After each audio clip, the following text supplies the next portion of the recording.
The world outside is a chaotic tapestry of changing dynasties, murmuring crowds, and the relentless march of time. But step inside, step across the threshold of this hidden sanctuary in Hangzhou in the year 1260. Go out here, the tumultuous rhythms of the modernizing world melt away, replaced by a profound unbroken silence that wraps around your senses like a protective velvet cloak. Imagine a space where your only responsibility is to breathe, to watch the ink flow, and to let your mind settle into a state of absolute unshakable peace. If you have been searching for a refuge from the noise of your daily life, a place to untangle your thoughts, and drift into a deep meditative state of relaxation, you have found it. Welcome to the Scholar Studio. In this sanctuary, the air is thick with a soothing scent of pine-soot and aged parchment. The gentle warmth of a simmering tea stove wraps around you like a heavy protective blanket. Together, we will step back over 7 centuries into a timeless afternoon where the only task is the slow, deliberate tracing of ancient calligraphy. Let the worries of your world dissolve as we enter this space of perfect security and quiet order. The year is 1260, during the twilight years of the Southern Song dynasty. Outside the walls of this estate, the city of Hangzhou thrives with the vibrant, bustling energy of a global capital. Merchants call out their wares along the Grand Canal, silk banners flutter in the afternoon breeze, and the distant hum of horse-drawn carriages vibrates through the cobblestone streets. It is a world of constant motion, of ambition, and of fleeting moments. But as you pass through the heavy dark timber gates of the scholar's residence, that vibrant hum begins to recede. You walk along a winding stone pathway flanked by low-growing moss and slender weeping bamboo stalks that sway with an almost imperceptible rhythm. With every step you take, the frantic energy of the outside world grows fainter, losing its grip on your mind. The air becomes cooler, fresher, carrying the faint, crisp moisture of Westlake, which lies just beyond the western perimeter of the property. You reach the entrance of the studio, a modest, elegant structure built entirely of dark, polished rosewood and pale paper lattice screens. You slide the door open, a clean whisper that signals your entry into a completely different realm of existence. As the screen glides shut behind you, the last remnants of the outer world are officially locked away. You are enclosed. You are safe. The studio is a perfect square, designed with symmetry and balance to reflect the internal order of the mind. The floor is covered in thick, neatly woven mats that give slightly underfoot, releasing a subtle earthy fragrance of dried grass. In the center of the room sits a low, heavy rosewood desk. Its surface is polished to such a high sheen that it catches the soft graying light filtering through the paper screens, reflecting it like the still surface of a mountain pool. On the desk, arranged with geometric precision, are the 4 treasures of the scholar's studio: the inkstone, the inkstick, the brush, and the paper. There are no clocks here. There are no deadlines, no expectations, and no demands. Time in this room does not move in a straight, aggressive line. It flows like water, swirling gently in place. The atmosphere is dense with a comforting, protective stillness. The walls, made of dark wood and cream-colored plaster, seem to absorb the ambient sounds of the earth, leaving only an expansive, hollow quiet that cradles your thoughts. You take a deep, slow breath, feeling your shoulders drop away from your ears. The air is cool, yet it carries an underlying warmth from the small charcoal brazier resting in the far corner of the room. You have arrived. This is your sanctuary. You sit cross-legged on a silk cushion before the desk, feeling the solid, unmoving support of the floor beneath you. The posture forces your spine to straighten, opening up your chest and allowing your breath to drop deep into your abdomen. With every inhalation, you draw in the grounding, woody perfume of the room. With every exhalation, you release a fraction of the tension you carried across the threshold. The world outside may be vast and unpredictable, but within these 4 walls, everything is contained, everything is known, and everything is perfectly at peace. You look at the blank, translucent sheets of rice paper waiting for you, and a sense of profound calm washes over you because you know that for the next few hours, nothing else matters but the journey of the brush. The ritual begins with the preparation of the ink, an act that demands complete presence and acts as a bridge between the restless mind and the stillness of the studio.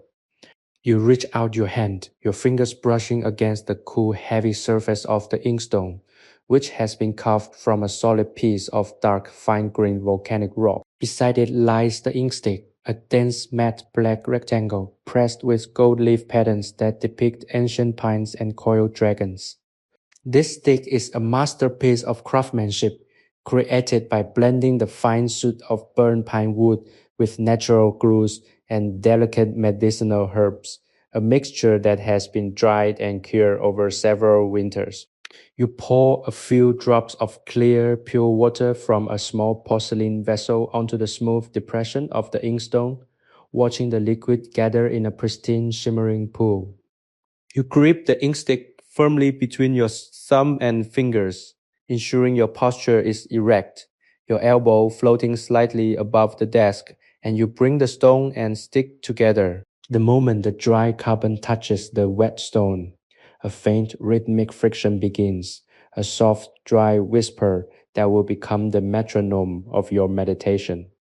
You begin to grind the ink in a slow circular motion, moving clockwise with an even, unhurried pressure that comes not from your wrist but from the core of your body.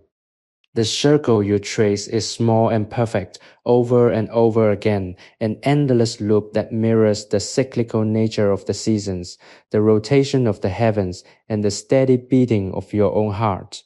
At first, the water remains clear, casting a pale gray shadow across the dark stone, but as the friction continues, the soot dissolves into the liquid, transforming it into a deep glossy fluid. The sound changes from a dry sandy scrape to a smooth, viscous glide, a sound so quiet and consistent that it seems to expand the silence of the room rather than break it. With every rotation of the inkstick, a rich, complex aroma begins to rise from the stone, filling the air with a deeply grounding scent that smells of ancient forests, damp earth, charcoal fires, and a hint of sweet musk. This is the scent of memory, the scent of centuries of scholars who have sat exactly where you are sitting now, seeking refuge from the turbulence of life through the magic of words. Your mind begins to latch onto this scent, using it as an anchor to pull yourself deeper into the present moment, letting go of yesterday, letting go of tomorrow, focusing entirely on the dark vortex forming beneath your hand. The ink thickens gradually, catching the soft gray light of the late afternoon and reflecting it back like a pool of liquid obsidian, a rich, bottomless black that holds the potential for infinite creation. You do not rush this process, for you understand that the preparation of the ink is not merely a preliminary chore, but the very foundation of the meditative state, a physical manifestation of calming the turbulent waters of your thoughts. Your breathing naturally synchronizes with the steady circular motion of your hand, growing deeper, slower, and more rhythmic with every passing moment, until the boundary between the motion of your body and the stillness of the room begins to blur. The outside world, with its political intrigues, its shifting fortunes, and its endless noise, feels as distant as a half-remembered dream, completely irrelevant to the absolute reality of this stone, this water, and this stick. The simple, repetitive nature of the task creates a profound sense of psychological safety, a reassurance that in this moment you are exactly where you are supposed to be, doing exactly what you are supposed to be doing. Your hand continues its effortless orbit, the ink stick growing slightly warmer from the friction of your palm, a gentle heat that grounds you into your physical form. You observe the tiny bubbles that form at the edges of the pool, watching them rise, expand, and pop with a delicate smoothness, each one a tiny universe expanding and dissolving in perfect order. The fluid becomes so dark and rich that it appears almost heavy, clinging to the sides of the stone well, a sign that the ink has reached its perfect consistency, neither too watery to run wildly across the paper, nor too thick to clog the fine hairs of the brush. You gently lift the inkstick from the stone, allowing the final glistening drop to fall back into the pool with a tiny imperceptible splash, and you place the stick down upon a small jade rest shaped like a mountain range. Your hand is steady, your mind is clear, and the internal noise that you carried into the room has been thoroughly dissolved into the black liquid waiting before you. You look down at your hands, noting the faint stain of carbon on the tip of your thumb, a badge of honor that connects you to the lineage of thinkers, poets, and sages who have sought peace in the quiet corners of history. The stillness in the studio is now absolute, a heavy, comforting weight that wraps around you, ensuring that no stray thought, no anxiety, and no external distraction can pierce the boundary of this sacred space. You take one more deep, cleansing breath, letting the scent of pine-soot fill your lungs entirely, and you prepare to reach for the brush, ready to give physical form to the silence you have cultivated within. With the ink prepared and pooling like liquid night upon the stone, you turn your attention to the selection of the brush, a tool that is an extension of your own spirit. Resting on a carved rosewood rack shaped like a series of gentle rolling hills are several brushes of varying sizes and materials, each one selected for its specific characteristics and qualities. Your fingers hover over the selection before gently lifting a brush with a long, slender handle made of dark mottled bamboo, worn smooth by years of careful handling. The tip of the brush is a pristine cone of fine hair, a blend of resilient wolf hair at the core for structural strength and soft goat hair on the outside to hold a generous reservoir of ink. You hold the bamboo shaft up to the soft light, feeling its perfect balance in your hand, a weightless instrument that bridges the gap between the invisible thoughts of your mind and the physical world of the paper. You dip the tip of the dry brush into a small porcelain bowl of clear water to soften the bristles, watching the stiff, pale fibers absorb the moisture and bloom into a soft, flexible plume. You press the wet brush gently against the side of the bowl, drawing it along the smooth rim to squeeze out the excess water, shaping the bristles once again into a sharp, perfect point that tapers to a single microscopic hair. Next, you lower the tip of the moistened brush into the pool of freshly ground pine-soot ink, allowing the capillary action of the hairs to draw the dark fluid upward into the body of the brush. The ink creeps up the bristles like a shadow climbing a hill, filling the reservoir until the entire brush head is heavy, glistening, and saturated with the rich aromatic black fluid. You perform this action with a slow, deliberate reverence, knowing that the brush must be neither too dry nor too wet, a perfect equilibrium that mirrors the balance you seek within your own consciousness. You hold the brush vertically, your thumb pressing against one side of the bamboo shaft while your index and middle fingers support the other side, a traditional grip that keeps the wrist loose and the elbow floating in the air. This posture removes all tension from your shoulder and neck, allowing the creative energy of your entire upper body to flow downward through your arm, through your fingers, and into the very tip of the brush. You look down at the sheet of translucent rice paper resting on the desk, its surface slightly textured with the natural fibers of the mulberry bark from which it was handmade. Beneath this delicate sheet lies a guide template, a page of thick parchment bearing the ghost-like outlines of ancient characters written by a master calligrapher, centuries before your time. The faint gray lines of the characters glimmer softly through the semi-transparent overlay, offering a clear path for your hand to follow, a structured journey that eliminates all uncertainty and doubt. This template is your guide, a map of timeless order that removes the anxiety of original creation and allows you to focus entirely on the pure mechanical beauty of the stroke. There is an immense comforting safety in this arrangement, knowing that you do not have to invent anything new. You only have to align your movements with the beautiful proven geometry of the past.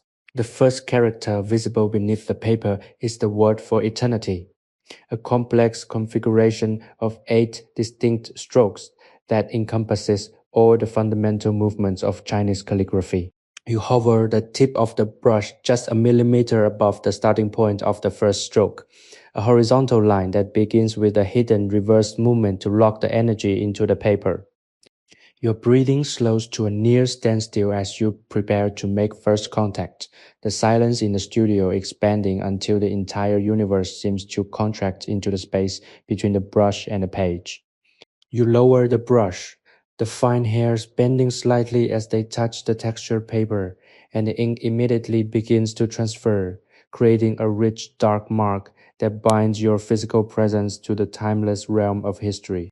You move the brush from left to right, maintaining an even rhythmic pace, feeling the soft friction of the hair against the paper fibers, a whispery sound that signals the birth of form out of nothingness. At the end of the line, you pause for a fraction of a second, pressing down slightly to create a firm, rounded corner before lifting the brush up and away, leaving behind a stroke that is alive with strength and grace.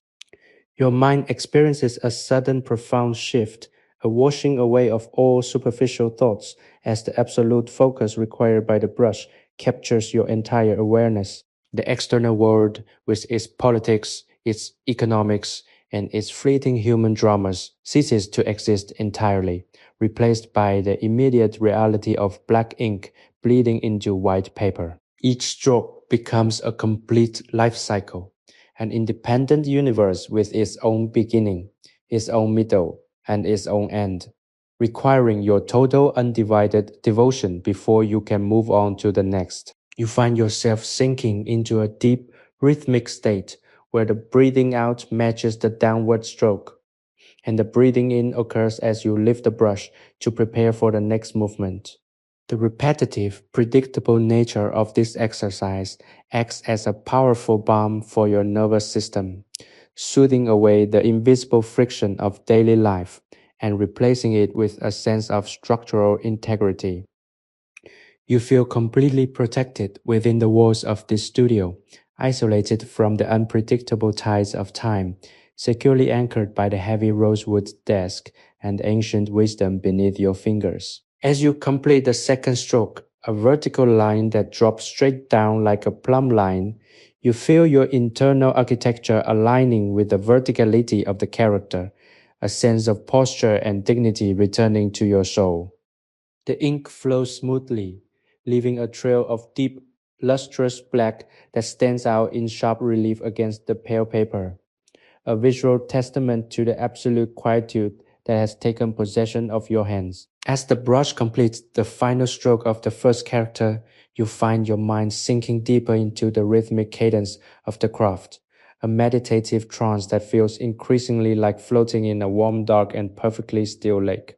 Each motion is a quiet rebellion against the frantic pace of the outside world, a deliberate choosing of slow over fast, of silence over sound, and of depth over surface level distraction. You shift your attention to the next character in the guide, a complex and beautiful representation of the concept of serenity, characterized by sweeping elegant curves and sharp, decisive points that require a fluid transition of the wrist. To master these strokes, you must find the perfect balance between firmness and flexibility, ensuring the brush moves with the grace of a reed bending in a gentle breeze, while maintaining the unwavering intent of a mountain standing against the centuries. This is the moment to pause, to look up from the page, and to consider the path you are tracing. If you find this journey through the Scholar Studio a source of genuine peace and quiet inspiration, please remember to follow or subscribe to our channel so you never miss a new installment of these timeless, tranquil tales. Your support allows us to continue crafting these sanctuaries of sound and history, ensuring that no matter how loud the world becomes, there will always be a place for us to retreat together. The act of tracing is more than mere imitation. It's an act of communion with the scholar who first laid down these lines. As you place the brush back into the pool of ink, the black liquid ripples slightly, creating tiny concentric rings that reflect the fading light of the afternoon. You are not simply copying, you are channeling a tradition that has survived fire, famine, and the rise and fall of empires, precisely because it offers a path to inner stability. You look at the paper, noticing how the ink interacts with the fiber, the way it spreads, just a hair's breadth to create a soft, feathered edge that gives the characters a life of their own. It is a living, breathing process, and you are its current custodian. The tea stove in the corner continues its slow rhythmic bubbling, a sound that has become the heartbeat of the room. Occasionally, a single ember shifts in the charcoal, releasing a tiny plume of aromatic smoke that dances in the gray light before disappearing into the ceiling's shadows. This subtle movement is the only change in the environment, reinforcing the sense that here, in 1260, time is not a linear progression towards a deadline, but a circular infinite space where you can remain as long as you wish. You feel the weight of the brush, no longer as a tool, but as an anchor connecting your physical hand to the abstract concepts of history and art. Every time your brush hits the paper, you are reinforcing the boundary between your inner peace and the external chaos of the world outside the lattice screens. You are building a fortress of character and intention. You move to the third character, an intricate rendering of the concept of harmony. And as you begin the first stroke, you find that your hesitation has completely vanished. The movement is now automatic, a subconscious dance between the muscles of your hand and the memory of the shape you are tracing. You are no longer thinking about the stroke, you are simply being the stroke. There is a profound, almost weightless feeling in this state of flow, as if the very air in the studio has become lighter and the walls are gently expanding to accommodate your deepening relaxation. Your posture, which was deliberate at the start, is now effortless and natural, your body having surrendered its need to be anywhere else but this desk. You observe the way the shadows are deepening in the corners of the room, turning from a soft gray to a rich, velvety charcoal that seems to drink in the light, further isolating this space from the rest of the manor. Outside, the world of Hangzhou continues its inevitable cycles, but those cycles are now a million miles away.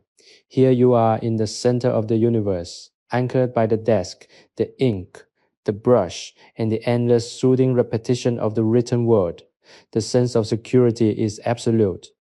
There is nothing to fear, nothing to fix, and nothing to worry about. You are encased in a bubble of tradition and silence, and every character you trace is another layer of armor against the stress of existence. As you finish the last stroke of this character, you pause, keeping the brush tip hovering just above the paper, and listen to the silence of the room. It is a heavy, thick silence, a silence that you have helped create through your own deliberate, focused labor. You realize that this right here is the true meaning of the scholar's life, not the mastery of knowledge for the sake of fame, but the cultivation of a mind that is quiet enough to hear the subtle whispers of the world and strong enough to withstand its harshest winds. You are no longer just a visitor in this studio. You are part of the scenery, a vital living element in this ancient peaceful tableau. You take a long, slow, deep breath, letting it out in a soft, steady sigh that doesn't disturb the air. And you prepare to reach for the next section of the guide, feeling entirely renewed, entirely held, and entirely at home in the quiet heart of the 13th century. As the afternoon light shifts further into the twilight, the colors of the studio begin to change, moving from the bright, clear clarity of early day into a warm, sepia-toned embrace. The paper screens that line the walls seem to hold the light longer than the solid wood, turning into luminous, glowing panels of gold and cream that illuminate your workspace with a soft, diffuse radiance. This is the hour when the boundary between the inner sanctuary and the outer world feels most permeable. Yet paradoxically, your sense of isolation from the outside is strongest. You feel as though you are resting in the heart of a great silent machine, where the gears are made of time and patience rather than metal and wood. Your brush has become a part of you. You no longer need to look at your hand to know exactly where the pressure needs to be applied or when the ink is beginning to thin. You have entered the realm of muscle memory where the body takes over the duty of creation, freeing the mind to drift into a state of pure, detached observation. You are no longer tracing, you are flowing along the tracks laid down by generations of scholars before you.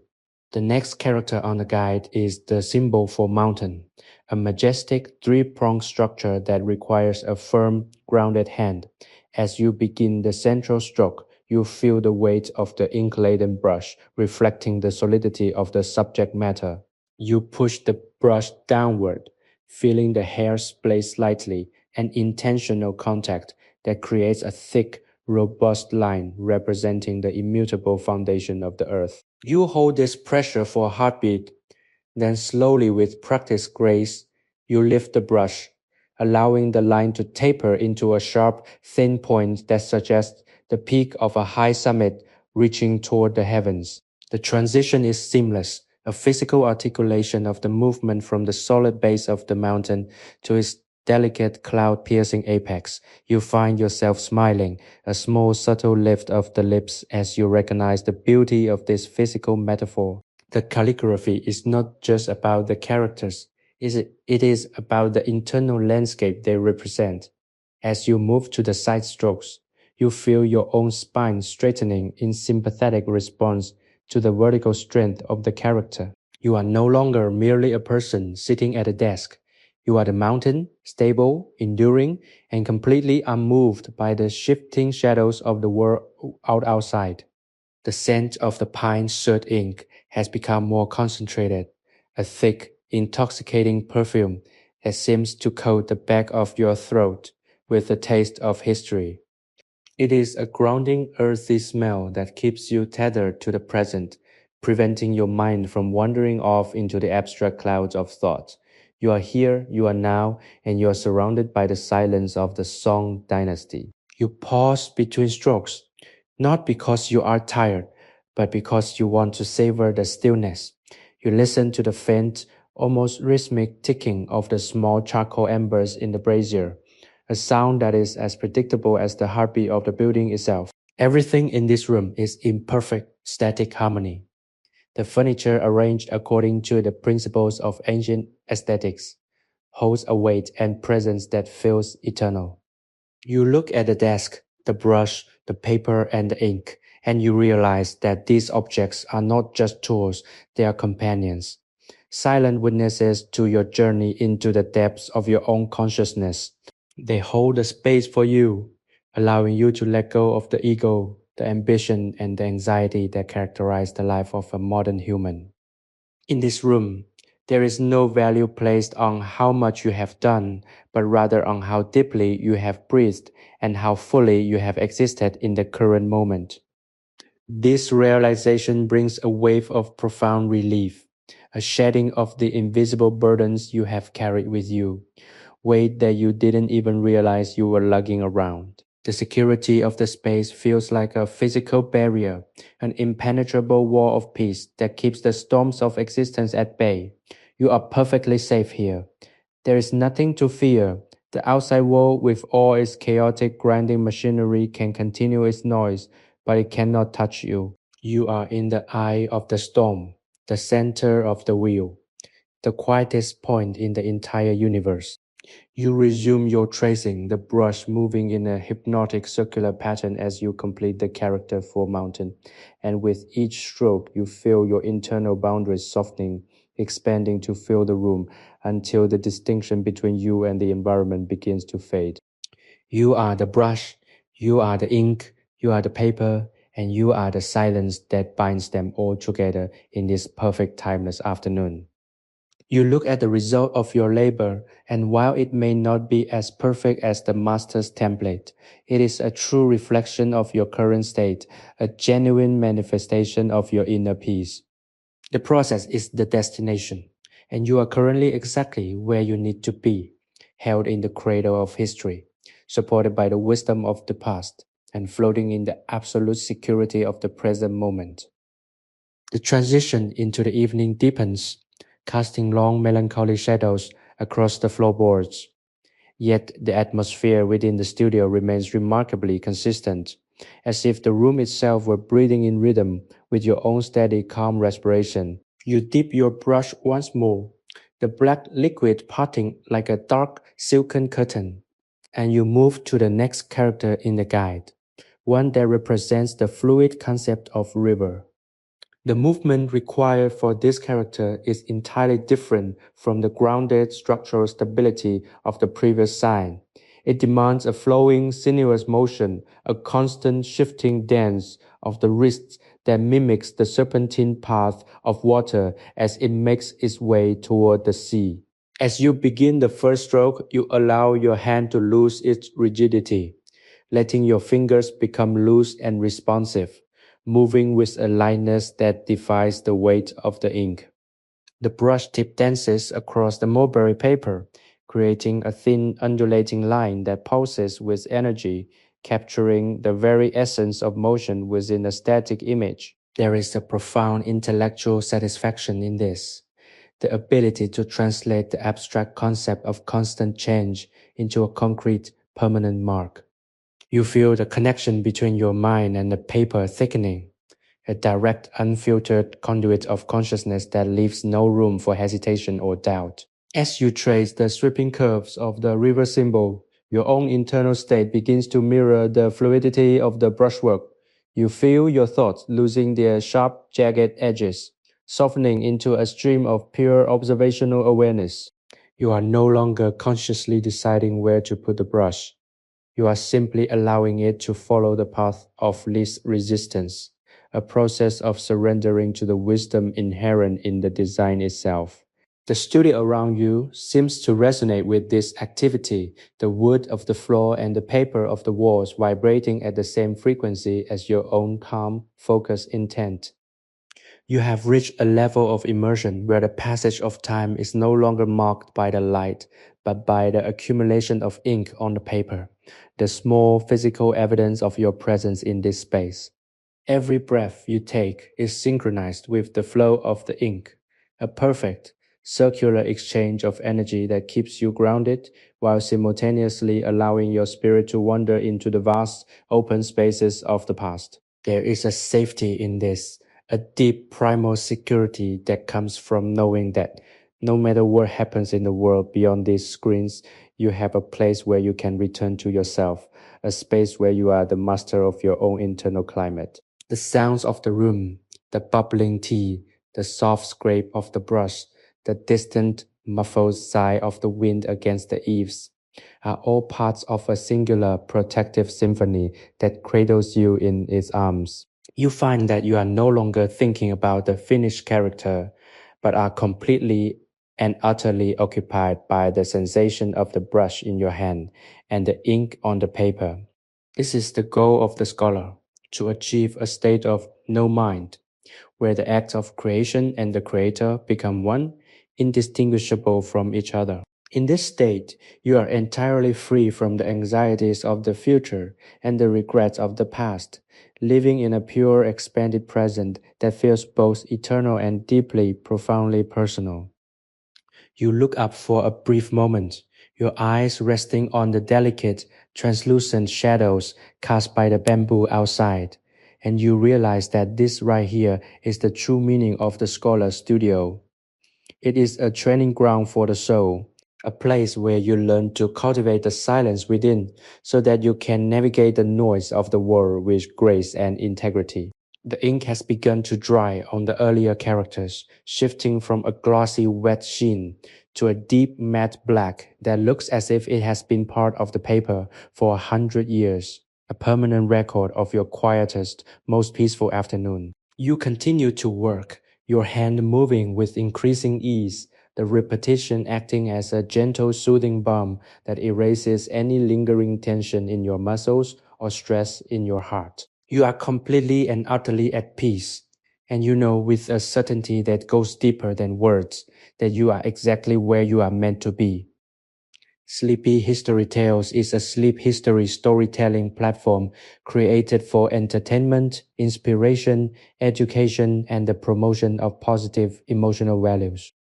As the light begins its final retreat, the studio transforms into a sanctuary of deep indigo shadows, where the only visible points of clarity are the white rice paper and the lustrous dark ink you have so carefully nurtured. The process has shifted from an active pursuit to a passive state of grace, where you are merely an instrument through which the ancient art manifests itself. You find that your grip on the brush has lightened to the point of near transcendence. The bamboo handle feels like an extension of your own nerves, reacting to the slightest intention before your conscious mind even formulates the movement. The character you are now approaching is the symbol for cloud, a series of soft, disconnected strokes that appear to hover on the page like mist over a valley. This requires a delicate touch, a feather-light application of the brush that tests the limits of your control. You must allow the ink to bleed just enough into the paper to create a hazy, ethereal effect, yet maintain enough structure so the character remains recognizable. It is a lesson in letting go, in knowing how much to hold on and when to release. As you trace these airy forms, you feel a lightness spreading through your chest, a sense of detachment from your physical concerns that is both exhilarating and deeply calming. The world beyond the lattice is now entirely consumed by the coming night, yet you feel no desire to leave. The darkness outside only serves to intensify the glow of the inner world you have built. You are protected by the physical geometry of the room, by the heavy rosewood, the solid floor, and the layers of paper that stand between you and the unpredictable void of the unknown. Your breathing has become so quiet that it is indistinguishable from the ambient sounds of the house. You have achieved a state where the separation between you and the environment has dissolved. You are a part of the studio, just as the studio is a reflection of your own quieted mind. The scent of the pine-soot is now so pervasive that it feels as if you are inhaling the very essence of time itself, a grounding, ancient perfume that serves as a constant reminder of the lineage you have joined. You think of the millions of individuals who have sat in similar rooms, in similar silences, seeking the same peace that you are currently experiencing, and you feel a profound sense of connection to the human story. There is no loneliness in this isolation. There is only a vast, expansive sense of belonging. The brush moves with an intelligence of its own, tracing the complex, beautiful lines of the cloud character, each stroke a testament to the patient accumulation of quiet moments. You find that you are no longer worried about the outcome of the day or the challenges that may arise tomorrow. Those concerns belong to a different version of yourself, one that is currently fading into the background of your consciousness. In this space, there is only the immediate reality of the ink, the paper, and the rhythmic, steady pulse of your own heart. The tea stove, having long ago simmered down to a steady low glow, cast a warm orange flicker against the base of the desk, providing just enough light to keep your workspace visible. You are held in a cradle of warmth and shadow, protected from the cold, indifferent expansion of the night. Every stroke you complete feels like a step deeper into a tunnel of serenity, moving away from the surface noise of life toward the quiet, absolute core of your own being. You are in every sense at home. You finish the last stroke of the cloud, and you allow yourself to lean back slightly, letting your eyes drift shut for a moment to fully experience the vibration of the silence. It is a thick, resonant silence, heavy with the weight of history and the peace of the present. You are completely still, your body a statue of calm, your mind a mirror, reflecting only the darkness and the faint glowing embers in the corner. There is nothing to achieve, nothing to prove, and nothing to do. You are, for the first time in a very long time, entirely, perfectly, and securely present. You feel a deep, slow wave of relaxation roll from the top of your head down to your toes, releasing the last, most stubborn knots of tension that you were not even aware you were holding. You are at peace, and this peace is your own. A treasure you have carved out of the chaos of existence with nothing more than a brush, some ink, and the willingness to slow down. You feel the cool air of the evening pressing against the paper screens, a sharp contrast to the warm, protected interior, and you relish the sensation of safety that this barrier provides. You are in a fortress of your own making, a place of quiet, intellectual order where the world's demands cannot reach you. The darkness outside the lattice screens has fully claimed the world, leaving the studio as the only beacon of light in the vast, silent landscape of Hangzhou. You are no longer aware of the time, nor do you care for the hour. The constraints of the clock have dissolved, replaced by the internal rhythm of your own pulse and the steady rhythmic drag of the brush. You pick up the ink stick once more, but you do not need to grind. There is enough ink remaining on the stone for one final monumental character. You handle the ink with the tenderness of someone handling a relic, feeling the weight of the dark, cold stone in your hand. The final character in your practice is the word for stillness, a complex, multifaceted design that embodies everything you have felt throughout this session.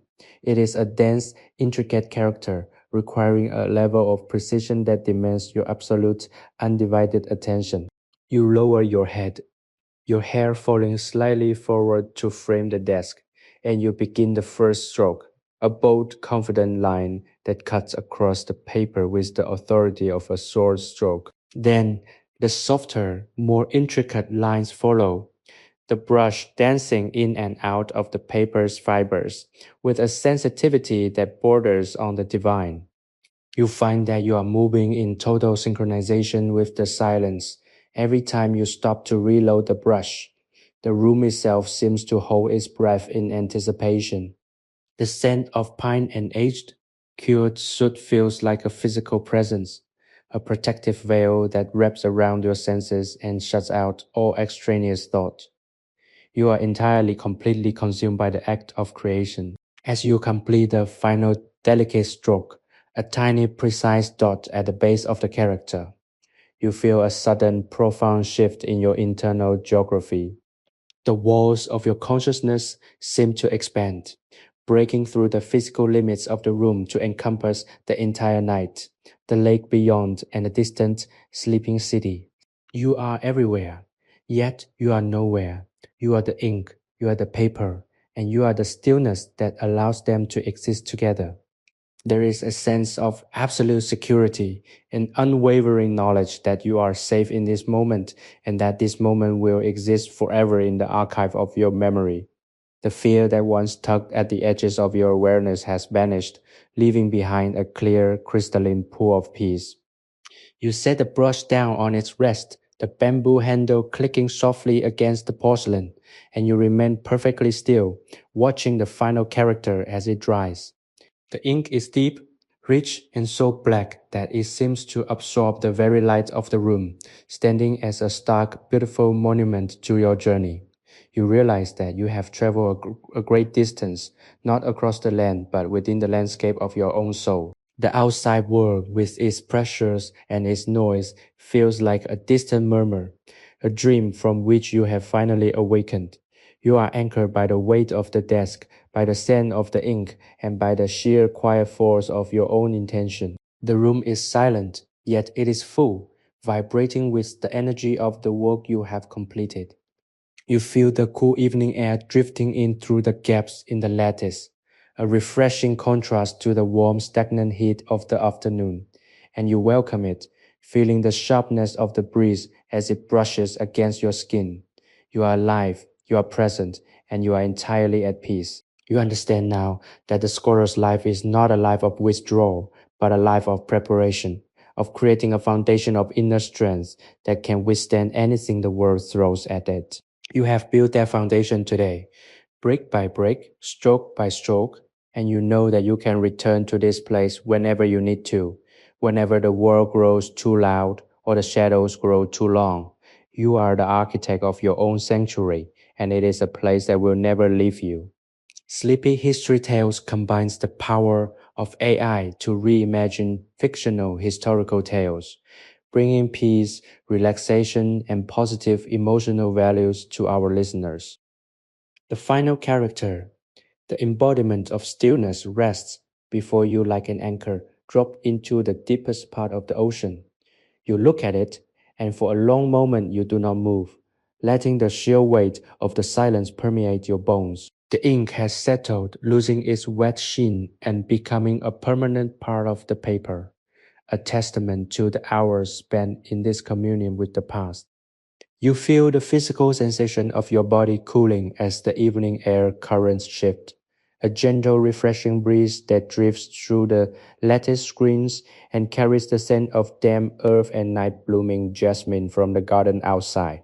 This scent is a bridge, pulling you ever so slightly back toward the tangible world, yet you remain firmly rooted in the state of mind you have so painstakingly cultivated. It is a fragile equilibrium, one that you are reluctant to break, as if by moving you might shatter the very fabric of the piece you have woven around yourself. You slowly lift your hands from the desk, your fingers feeling light, almost detached, as if they have been scrubbed clean of all the mundane burdens they usually carry. If you have found yourself drifting away with the flow of the ink and the rhythmic silence of the scholar's studio, we invite you to subscribe and join our community, ensuring that you can always find your way back to these moments of deep, restorative rest and historical reflection.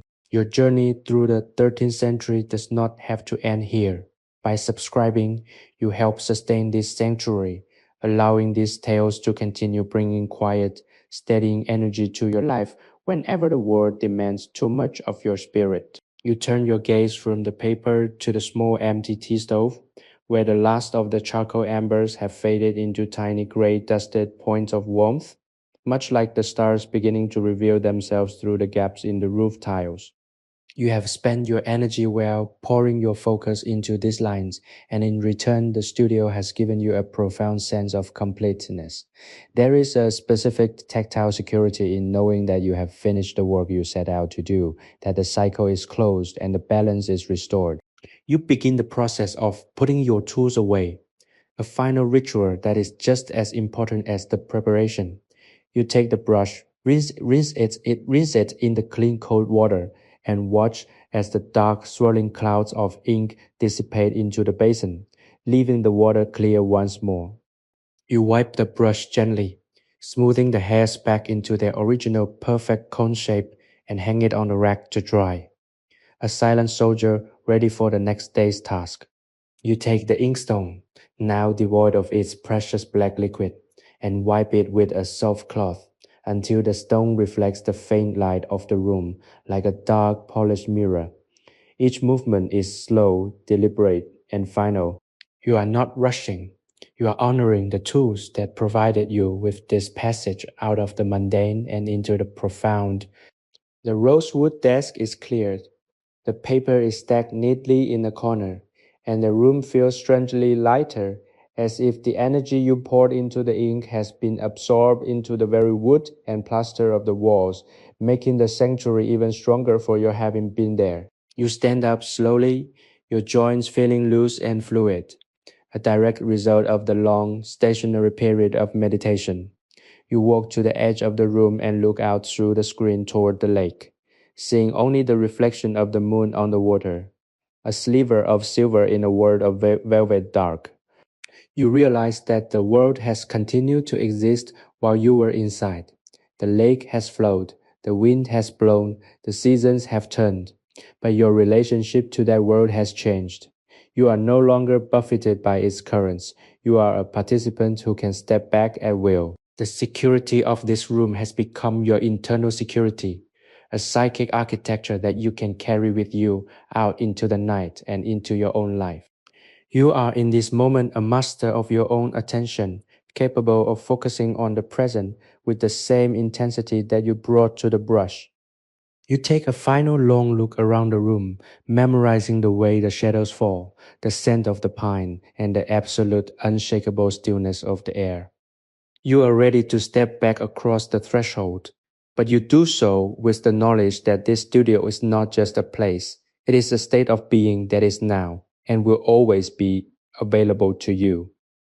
You step into the darkened living quarters, the transition from the cool open air of the garden to the enclosed, silent warmth of your room, feeling like a homecoming to a place you have not visited in a lifetime. The room is familiar, yet in your current state of heightened perception, it reveals itself with a new subtle clarity. The furniture, crafted from sturdy dark wood, holds the moonlight that filters through the window in long silver ribbons across the floor. You move through the space with the same deliberate, graceful rhythm you practice at the desk, your body perfectly in tune with the environment. You remove your outer robes, the heavy fabric rustling softly, and you feel the relief of shedding the layers that have defined your social identity throughout the day. Beneath them, you are simply a person, stripped of titles, roles, and expectations. You sit on the edge of your sleeping platform, the thick quilted bedding offering a soft, inviting embrace. The air in the room is still holding the faint, lingering scent of incense that was burned earlier, a clean, woody fragrance that complements the memory of the pine-soot ink from the studio. You lie back, looking up at the rafters of the ceiling, which disappear into the deep, protective shadows above. You are not thinking about the task of tomorrow or the demands of the day that has just passed. Your mind is completely occupied by the sensation of being, of resting, and of allowing the peace you build in the studio to settle into your muscles and marrow. This is the culmination of your day, the final integration of the stillness into your physical form. You feel your pulse slowing, your breath deepening into long rhythmic cycles that seem to pull the very essence of the quiet night into your chest. There is no anxiety, no restlessness, and no desire to be anywhere other than this exact point in space and time. The world outside the walls of the estate is vast and busy, filled with the noise of trade, the murmurs of distant voices, and the endless striving ambition of humanity. But it feels like a dream that has no power over you. You are securely tucked away, protected by the architecture of your home, and more importantly, by the architecture of your own mind. You think back to the characters you traced: eternity, serenity, harmony, mountain, river, cloud, and stillness, and you feel each one as a weightless, glowing presence within your consciousness. They are not just ink on paper anymore. They are concepts that have become real, tangible states of mind that you can call upon at any time. The process of tracing them was a key that unlocked a door within yourself, a door that leads to this infinite quiet library of wisdom. As your eyes begin to drift shut, you feel the boundaries of your body softening, as if you are becoming one with the mattress, the room, and the silent, cool night beyond. There is a profound sense of safety in this surrender. You are a part of the universe, and the universe is holding you in its quiet, dark palms. The rhythm of your breathing becomes the rhythm of the world, the slow rise and fall of the tides, the steady rotation of the stars, the deep, ancient heartbeat of the earth itself. You realize that the peace you have cultivated is not a fragile thing that will vanish with the morning light. It is a permanent addition to your internal landscape, a fortress you have built that you can inhabit whenever the need arises. You have moved through the day with purpose, turning the raw, chaotic energy of existence into the disciplined, beautiful art of living. And now you are rewarded with this absolute, unshakable rest. The silence of the room is not empty. It is full of potential, full of the echoes of your own focused, creative energy. You are perfectly secure. You are perfectly at peace. The darkness is not something to be feared. It is the canvas upon which the beauty of your existence is written. You let go of the last threads of conscious thought, feeling yourself sink into a deep, dreamless sleep. guided by the memory of the brush, the ink, and the absolute perfect stillness of the scholar's studio. Your sleep is deep, undisturbed, and restorative, a reflection of the profound stillness you cultivated during your hours in the scholar's studio.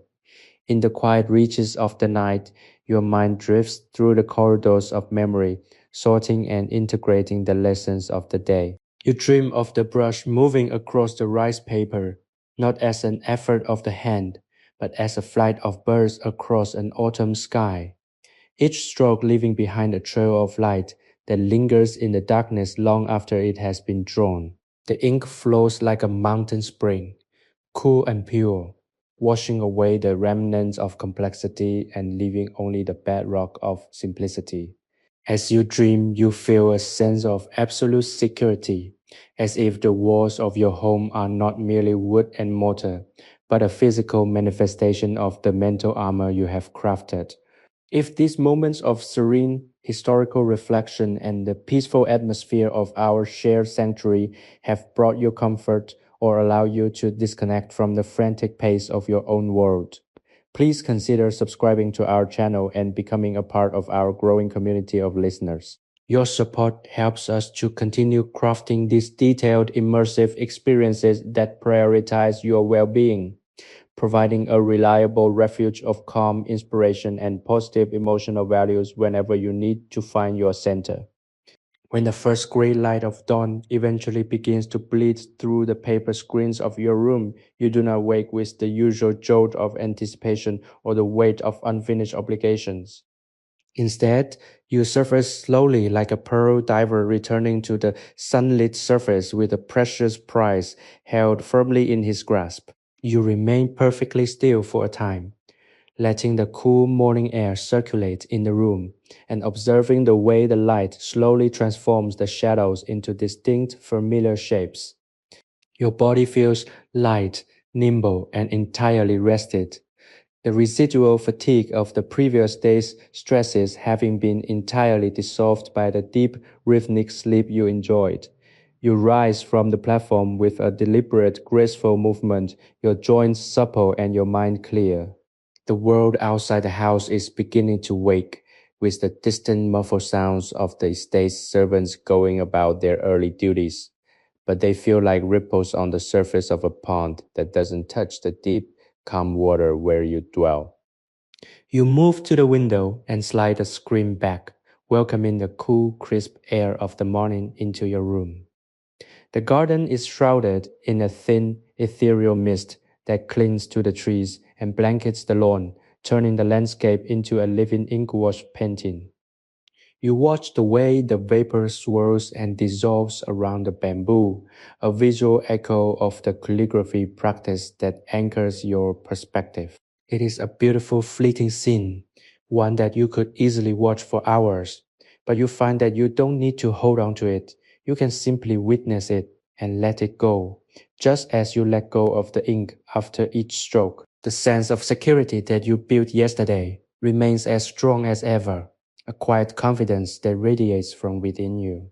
You know that today will hold its own challenges, its own opportunities for noise and distraction, but you also know that you carry the studio within you. You have the ability to return to this mental sanctuary, to this place of perfect order at any moment of the day.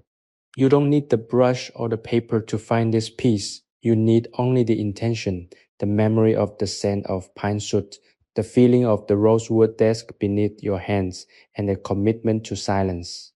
You begin your morning routine, washing your face with cool, clear water and dressing in clean, simple robes, feeling the fabric against your skin as if for the first time.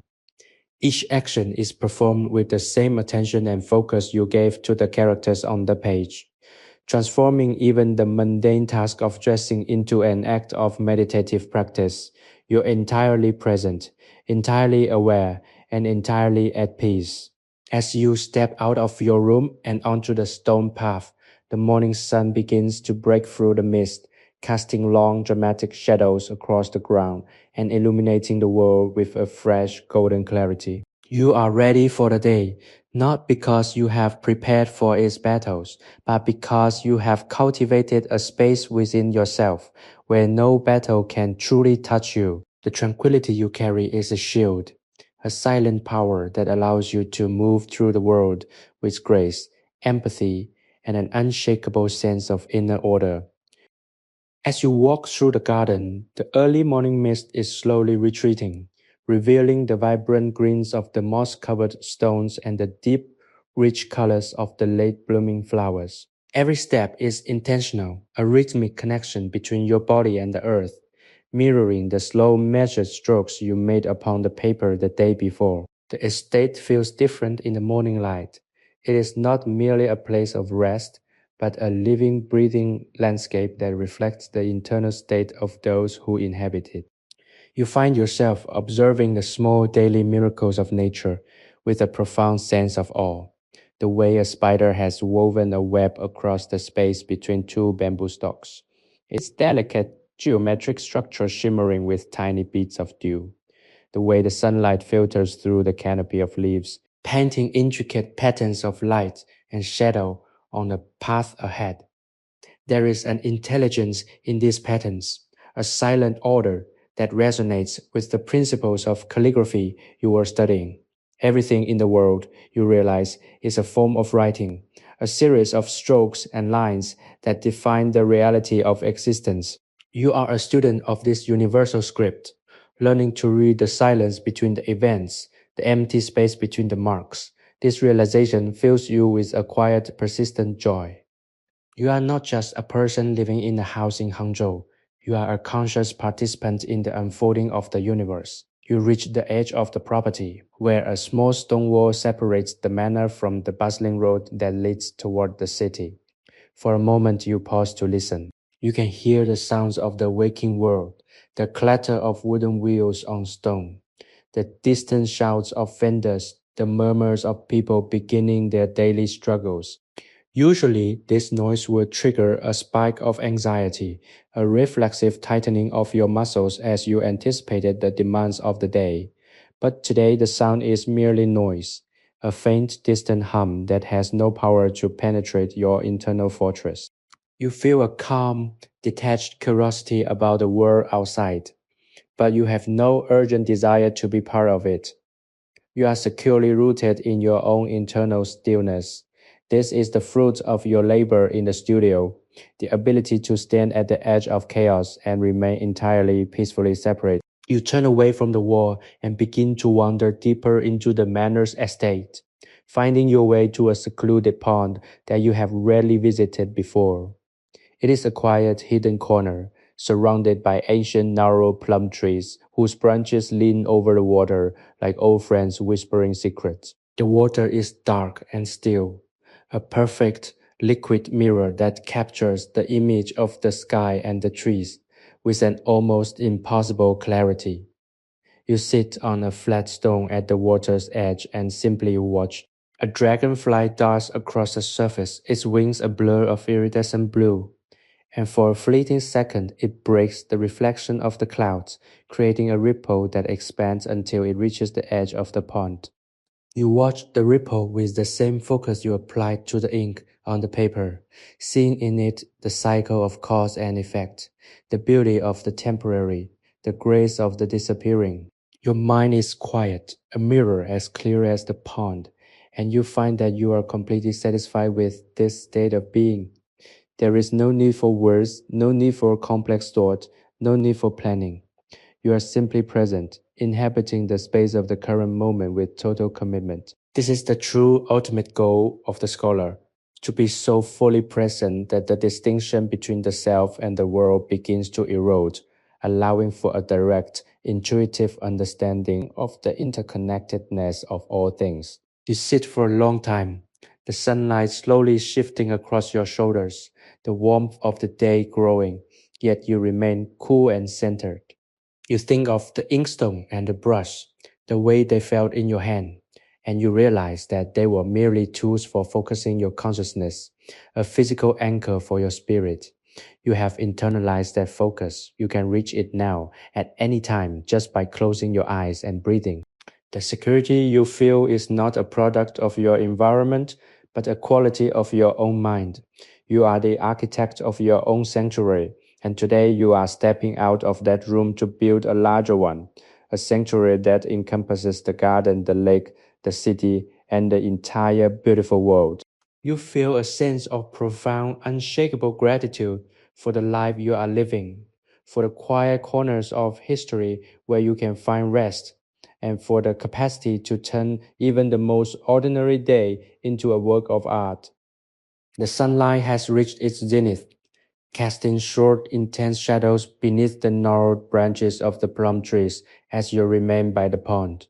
You find that the stillness you cultivated is not a static condition, but a dynamic living force that evolves with the movement of the day. As the heat of the afternoon begins to rise, the insects start their rhythmic high-pitched humming, a sound that in other times might have felt like a piercing intrusion, but now feels like a natural part of the orchestration.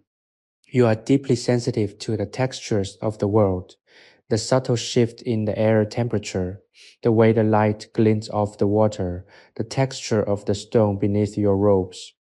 Each sensation is a brushstroke on the canvas of your awareness.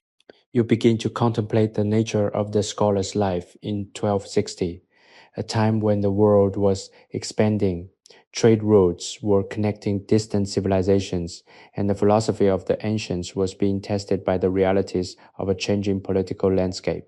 It is a period of great tension, yet within the walls of such private studios, a parallel effort is taking place, the attempt to preserve the integrity of the mind amidst the turbulence of history.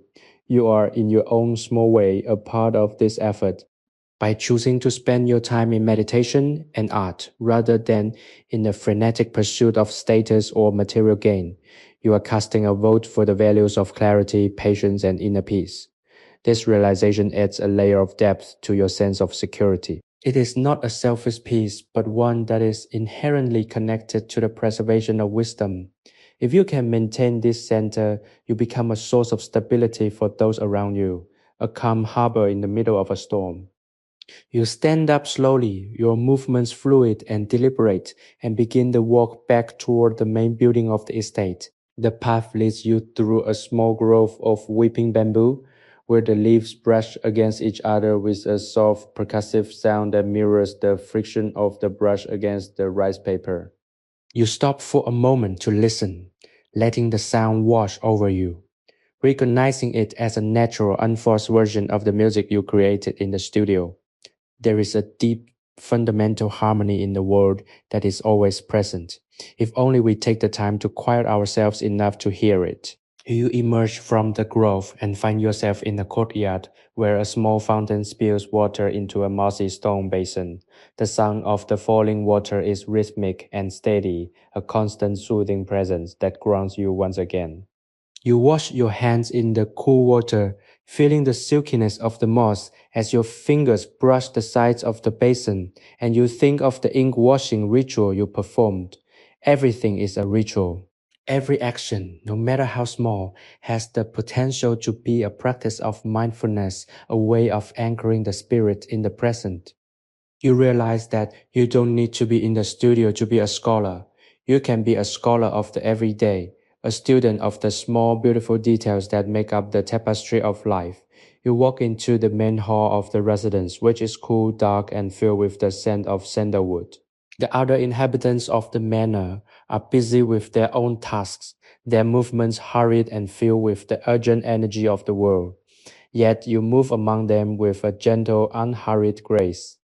You notice the way they carry their burdens, the tension in their shoulders, the furrowed brows, the quick, darting eyes, and you feel a deep, compassionate understanding. They are not to be judged, but to be witnessed with patience. You find a quiet seat in the corner of the hall, near a large open window that looks out onto the garden, and you simply exist. You do not need to do anything. You do not need to be anywhere. The simple act of sitting is enough. You have brought the peace of the studio with you into the heart of the home, and you find that it creates a small invisible bubble of tranquility that surrounds you. People notice it too. A passing servant pauses, catching the quiet, steady energy you are radiating, and their own shoulders drop just a fraction of an inch as they walk by. You are, without trying, a conduit for the stillness you have cultivated. This is the ultimate impact of your practice, the ability to affect the world, not through force or speech, but through the simple resonant power of your own inner quietude. You are entirely, perfectly, and securely at peace. The transition from the cool darkness of the inner hall into the open courtyard of the manor brings a shift in the quality of the light, now filtered through the lattice screens and the delicate swaying branches of the ornamental maple trees. You find yourself drawn to a low stone table where a set of stone pieces for a game of weiqi has been left, a lingering sign of a match played earlier in the day. The pieces, carved from polished slate and white shell, are scattered across the grid, a frozen moment of strategy and conflict that has now been abandoned to the silence of the afternoon. You reach out, your fingers lingering over the cool, smooth stones, and you are struck by the contrast between this game of calculated opposition and the practice of calligraphy you engaged in earlier. In the game, there is a winner and a loser, a conquest of space and a struggle for territory. In the calligraphy, there is only the space itself, the unfolding of a form that neither wins nor loses, but simply exists in its own perfect right. You realize that your life has often been a game of weiqi, a series of calculated maneuvers, a constant defensive and offensive posture against the expectations of the world, a relentless striving to secure your position. But here, in this quiet, protected afternoon, you have found a different way to exist. You have learned to step away from the board and to simply breathe. You decide to clear the board, picking up the stones one by one and placing them into their respective wooden bowls with a slow, deliberate cadence that mirrors your earlier meditation. The sound of the stones clicking against the wood is a crisp, clean rhythm, a percussive punctuation to the silence of the courtyard. You do not rush this, for the act of clearing the board is, in its own way, a release of the tensions that the game represents. You are clearing the board of your mind, removing the stones of worry, the pawns of ambition, and the heavy black pieces of fear that you have allowed to clutter your internal space. As the board becomes clean, so does your perspective. You look down at the empty grid-lined surface, and it seems to welcome the possibility of a new beginning, a space that is not yet defined by the conflicts of the past. It is an image of pure potentiality. You realize that the security you feel is not the absence of challenges, but the freedom to approach them without the need to dominate or be dominated. It is the freedom of the empty grid. You sit on the stone bench, the cool surface absorbing the heat of your body, and you watch the way the light slowly travels across the floor of the courtyard. There is no urgency to be anywhere else. The manor is alive with the distant muffled sounds of the evening meal being prepared, the chopping of vegetables, the clatter of pots, the faint aromatic scent of ginger and soy simmering in the kitchens. But these sounds feel like they belong to a different sphere of existence. You are in your own smaller, more perfect sphere. The tranquility you are experiencing is not a fragile thing that can be easily broken. It is a weight, a density that anchors you to the center of your own being. You are deeply, profoundly aware of your own heartbeats, a steady rhythmic thrumming that echoes the movement of the universe itself. You think of the scholar who sat in that room in 1260, the person whose goals you have been shadowing, and you feel a kinship that defies the passage of time. They were seeking the same thing you are, a way to hold on to their own humanity, their own inner stillness, in the face of a world that is always demanding, always moving, and always changing. You have found that way.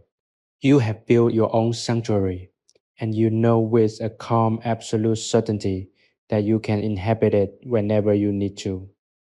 You look up at the sky, which is beginning to turn the pale, translucent blue of the late afternoon, and you see a single white cloud drifting slowly over the rooftops of the estate. It is the same shape as the character you traced, a transient, beautiful, and utterly free form that has no destination and no goal other than its own existence.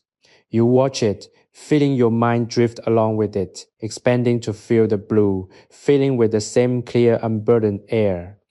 The security you feel is the security of the cloud, the security of the ink, the security of the empty board. It is the power of letting go. The evening air brings with it a subtle shift in the temperature, a crispness that suggests the approaching night, yet within the walls of the estate you remain enveloped in the lingering warmth of the day. You find yourself standing in the doorway of the library, a space filled with the scent of old paper, aged leather, and the faint sweet dust of thousands of volumes. This is the heart of the scholar's life, a repository of thoughts, dreams, and memories that have survived the decay of empires and the passage of generations. You walk slowly through the rows of shelves, your fingers tracing the spines of the books, feeling the history contained within them. The texture of silk bindings, the rougher feel of woven cotton, the coolness of wooden slats etched with characters. Each book is a voice from the past, a silent companion waiting for the right mind to unlock its meaning. You are not searching for information, nor are you looking for the answers to the questions that drive the world outside. You are looking for silence, the silence that is embedded in the pages themselves. You choose a scroll, heavy and tied with a simple, frayed silk cord, and you bring it to a small, low reading table tucked into a corner by a window. As you untie the knot, the silk gives way with a soft sliding sound, and you slowly unroll the parchment.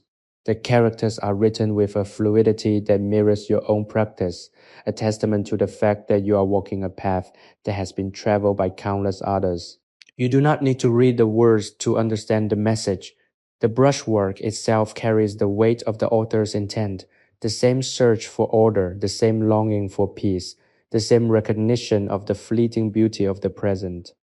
You sit and read, your mind flowing with the rhythm of the text, finding in the ancient words a deep, resonant understanding of your own state. It is a dialogue across time, a bridge built of black ink and white paper that connects you to the collective experience of humanity. The security you feel deepens here, as you realize that your struggle for inner peace is not a solitary one. It is a fundamental human endeavor, a thread that runs through the tapestry of our species. The library seems to expand around you, the ceiling disappearing into the shadows, the walls becoming transparent, and you feel as if you are sitting in the center of a vast, infinite ocean of consciousness. There is no fear here, for all of these voices are witnesses to the same truth, that no matter how much the world changes, the core of the human experience remains the same, a quiet, enduring search for the center. You close the scroll, the sound of the parchment rolling back into a tight cylinder, feeling like the final, perfect stroke of a character, a completion of a thought that needed to be heard. You place the scroll back on the shelf, your hands moving with a grace that you have perfected over the last 24 hours. You feel as though you have been transformed, not by any dramatic event, but by the accumulation of these small quiet moments of presence. You have become a container for the stillness, a vessel through which the peace of the past flows into the present. You walk back toward your living quarters, the estate now bathed in the deep velvet purple of twilight. The torches are being lit in the courtyards, their flickering orange flames casting dancing, distorted shadows against the walls. But you move through the dark with a steady, certain confidence. You are not afraid of the shadows, for you have mastered the light within yourself. You reach your door, and as you step inside, you pause to look back at the landscape one more time, seeing the way the garden has softened into a dreamscape of silver and charcoal. You know that tomorrow will bring its own challenges, but you also know that you have the capacity to remain calm, to remain centered, and to remain whole. You are in every sense the master of your own internal climate. You lie down on your sleeping platform, the familiar textures of the bedding providing a grounding, comforting support. and as your eyes drift shut, you feel yourself slipping into the same deep, rhythmic stillness you cultivated in the studio. You are a part of the world, and the world is a part of you. And in this realization, you find the ultimate absolute security. The peace you have found is not something that you have to maintain. It is something that you simply are. You are the stillness. You are the ink. You are the scroll. And you are the quiet unfolding beauty of the night. The morning arrives with a softness that is almost palpable, as if the world itself is recovering from a long dreamless sleep. You open your eyes to find the room bathed in a pale, ethereal blue, the light of dawn filtering through the lattice screens like a fine mist. There is no urgency in your body, no immediate pull toward the tasks that await outside. You simply lie there, feeling the weight of your own limbs, the steady rhythm of your breathing, and the absolute unshakable calm that has become your constant companion. This peace is no longer an external effort. It is the ground upon which your entire consciousness now rests. You rise and move through the morning ritual with a precision that borders on the ritualistic. Every gesture, from the way you fold the blankets to the way you pour water for your face, infused with the same focused intention you gave to the brush. You are learning to see the sanctity of the ordinary. Every movement is a character in a poem that you are writing with your life. You step out onto the wooden veranda that circles the main garden, the wood cool and smooth beneath your feet. The morning air is damp, carrying the sharp, invigorating scent of pine needles and wet soil, a fragrance that instantly recalls the studio and the rich, grounding aroma of the ink. You walk toward the edge of the estate, where the mist still clings to the ground, obscuring the boundaries between the lawn, the pond, and the distant bamboo grove. It is as if the world has been erased and is being rewritten in real time, stroke by stroke, line by line. You are watching the creation of the day, an act of divine calligraphy that happens every single morning, regardless of the turmoil that might follow. You reach the edge of the pond and sit on the stone bench, the same one where you spent so much time yesterday. A heron stands motionless in the shallows, a silent gray sentinel watching the water. You find yourself mirroring its posture, your spine straight, your hands resting comfortably on your knees, your gaze unfocused but alert. You are in this moment perfectly integrated into the landscape. You are not a human observing nature. You are nature itself, a part of the vast interconnected process that is unfolding in this beautiful, quiet light. The sense of security you feel is no longer just a protection against the world. It's a profound realization that there is nowhere else to go and nothing else to be. You are already here. You have already arrived. The struggles of the past, the anxieties of the future, the endless grinding noise of human ambition, all of these things have been filtered out, leaving behind a clear, luminous present.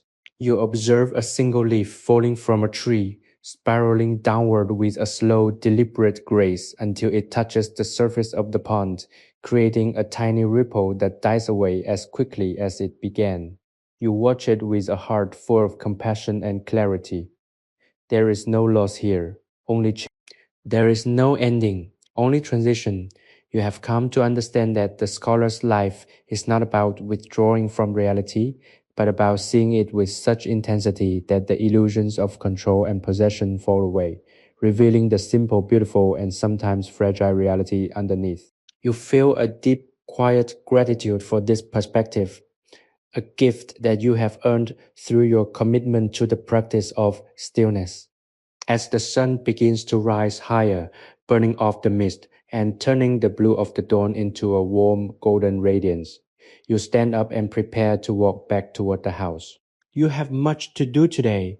There are scrolls to organize, letters to respond to, and the everyday demands of managing an estate. But these tasks no longer loom over you like dark, threatening clouds. They are simply marks on the page, shapes to be filled with your attention, rhythms to be played out with grace. You carry the studio with you, a portable sanctuary of order and peace that you can open at any time. in any situation. The security you feel is absolute, and as you walk back through the garden, your steps are light, sure, and filled with a quiet, enduring power. The middle of the day finds you in the main study, a spacious, airy room that opens onto the central courtyard. Unlike the smaller, more intimate studio where you practice your calligraphy, this space is designed for the active life of a scholar, the sorting of correspondence, the reception of visitors, and the management of the estate's literary affairs. Yet even here, surrounded by the necessary clutter of a life lived in service to the written word, you maintain the internal architecture of peace you have so diligently built. The desk before you is broader, made of dark aged sandalwood, and it is covered with a variety of documents, letters written in different hands, and the various tools of administrative life. You approach these tasks not with the sense of obligation that once defined your days, but with a refined focus that turns every duty into a small, meaningful ritual. Each letter you open is treated with the same reverence you once reserved only for the most delicate parchment. Each reply you draft is a composition that seeks to be as clear and harmonious as the characters you practiced on the stone-weighted rice paper. You realize that the work of the world is not separate from the work of the soul. It is simply another canvas. The shift in your perspective is profound. Where you once saw a mountain of burdens to be conquered, you now see a series of small, manageable strokes. You find yourself working with a rhythm that is both efficient and unhurried, your pen moving across the page with a grace that seems to calm the very air in the room. Even the interruptions, the servant announcing a visitor, the messenger arriving with news from the city, are greeted not with frustration but with a centered, welcoming attention. You have become a gatekeeper of your own energy, allowing only the meaningful to enter while maintaining a calm, unassailable distance from the trivial. The sense of security that you carry is now so ingrained that it acts as a subtle influence on everyone who enters your presence. You notice that the messenger, usually breathless and frantic, slows his pace as he approaches your desk. The visitors who arrive with grievances or demands find their voices softening, their rhetoric losing its sharp edges as they align themselves with the quiet, orderly frequency you are broadcasting. It is a quiet form of power, the power of a mind that is at rest in the middle of a storm. You are no longer trying to control the world around you. You are simply witnessing it, and in that witness, you provide a space for others to find their own stillness. This is the most profound realization of your journey. The sanctuary is not for yourself alone. It is a shared space, a condition of being that you can extend to others simply by remaining in your own center. As the afternoon light begins to lengthen, casting long, elegant shadows across the desk and the scattered papers, you experience a moment of profound clarity. You look down at the work you have completed and you are pleased not by the volume of it, but by the quality of presence that is imbued in every word. You have not sacrificed your peace for your obligations. You have instead elevated your obligations by bringing your peace to them. The ink you use is the same as yesterday. The brush is the same, but the hand that moves it is entirely transformed. You are no longer just a student of the past. You are an architect of the present, capable of constructing a life that is as disciplined, as beautiful, and as enduring as the ancient characters you have spent so many hours tracing. The day is far from over, but you feel no fatigue, only a quiet, sustained energy that seems to flow through you from an inexhaustible source. You are home not just in this manner, but in yourself, and that is a security that can never be lost, never be threatened, and never be taken away. You are the stillness that you were seeking, and you are finally truly free. The night has fully descended, cloaking the manor in a mantle of velvet shadow. Yet your mind remains a clear, luminous space, untroubled by the darkness. You find yourself walking the long covered corridor that connects the main residence to the western wing. your footsteps silent on the polished floorboards. The air here is cool and carries the faint, nostalgic scent of damp earth and late blooming jasmine, a fragrance that has become, over these past days, the very essence of your internal sanctuary. You pause at a window that overlooks the inner garden, where the moonlight catches the leaves of a weeping willow, turning them into shimmering strands of silver. The beauty of this moment is not something you feel a need to analyze or document. It is enough simply to witness it, to let the image burn itself into the memory of your heart. You have reached a state where the constant restless commentary of the ego, that inner voice that usually chatters about the future or dissects the past, has finally quieted into a deep meditative silence. In this silence, the world reveals its true nature, a place of constant graceful transformation where everything is in motion, yet everything is perfectly, eternally at rest. You understand now that the calligraphy you practiced was never about the marks on the paper nor about the aesthetic perfection of the characters. It was about the cultivation of this specific frequency of awareness. The brush was a tool for focus, the ink a medium for intent, and the paper a mirror for the mind. Having learned to access this state, you find that you no longer need the tools to maintain the experience. You are the brush, you are the ink, and you are the paper. The entire world is your scroll, and every moment is an opportunity to practice the art of existence. As you move through the dark, you feel a sense of profound, unshakable security. It is not the security of physical fortification, nor the security of worldly status, but the security of knowing that you can return to this center whenever the world grows too loud or the burdens of life become too heavy. You have built an internal fortress that no external force can breach, a space of calm where you are always inevitably at home. You reach your living quarters and enter the room greeting you with the familiar comforting shadows and the lingering sweet warmth of the day. You do not light a lamp. The moonlight provides enough illumination, casting long, soft shapes across the furniture and turning your bed into an island of tranquility. You begin to undress your movements slow, deliberate, and imbued with the same quiet grace you have carried all day. There is no hurry, there is no tomorrow to prepare for you have already prepared your mind to meet whatever the next day brings with the same stillness you hold now. You lie down on the firm, cool bedding, feeling the weight of your body settling into the mattress, and you release the last subtle tensions that have remained in your muscles. The feeling is one of exquisite relief, a profound, total surrender to the gravity and the silence of the night. You close your eyes and instantly you are back in that deep, clear pool of awareness where the boundaries between your physical self and the surrounding space begin to dissolve. You are a part of the house, part of the garden, part of the lake, and part of the vast starlit expanse above. You are not a separate solitary entity struggling against an indifferent universe. You are a conscious expression of that universe, a wave momentarily rising and falling in the great infinite ocean of existence. The fear that you once carried, the fear of being lost, the fear of being insignificant, the fear of being overwhelmed has been replaced by a deep, quiet trust.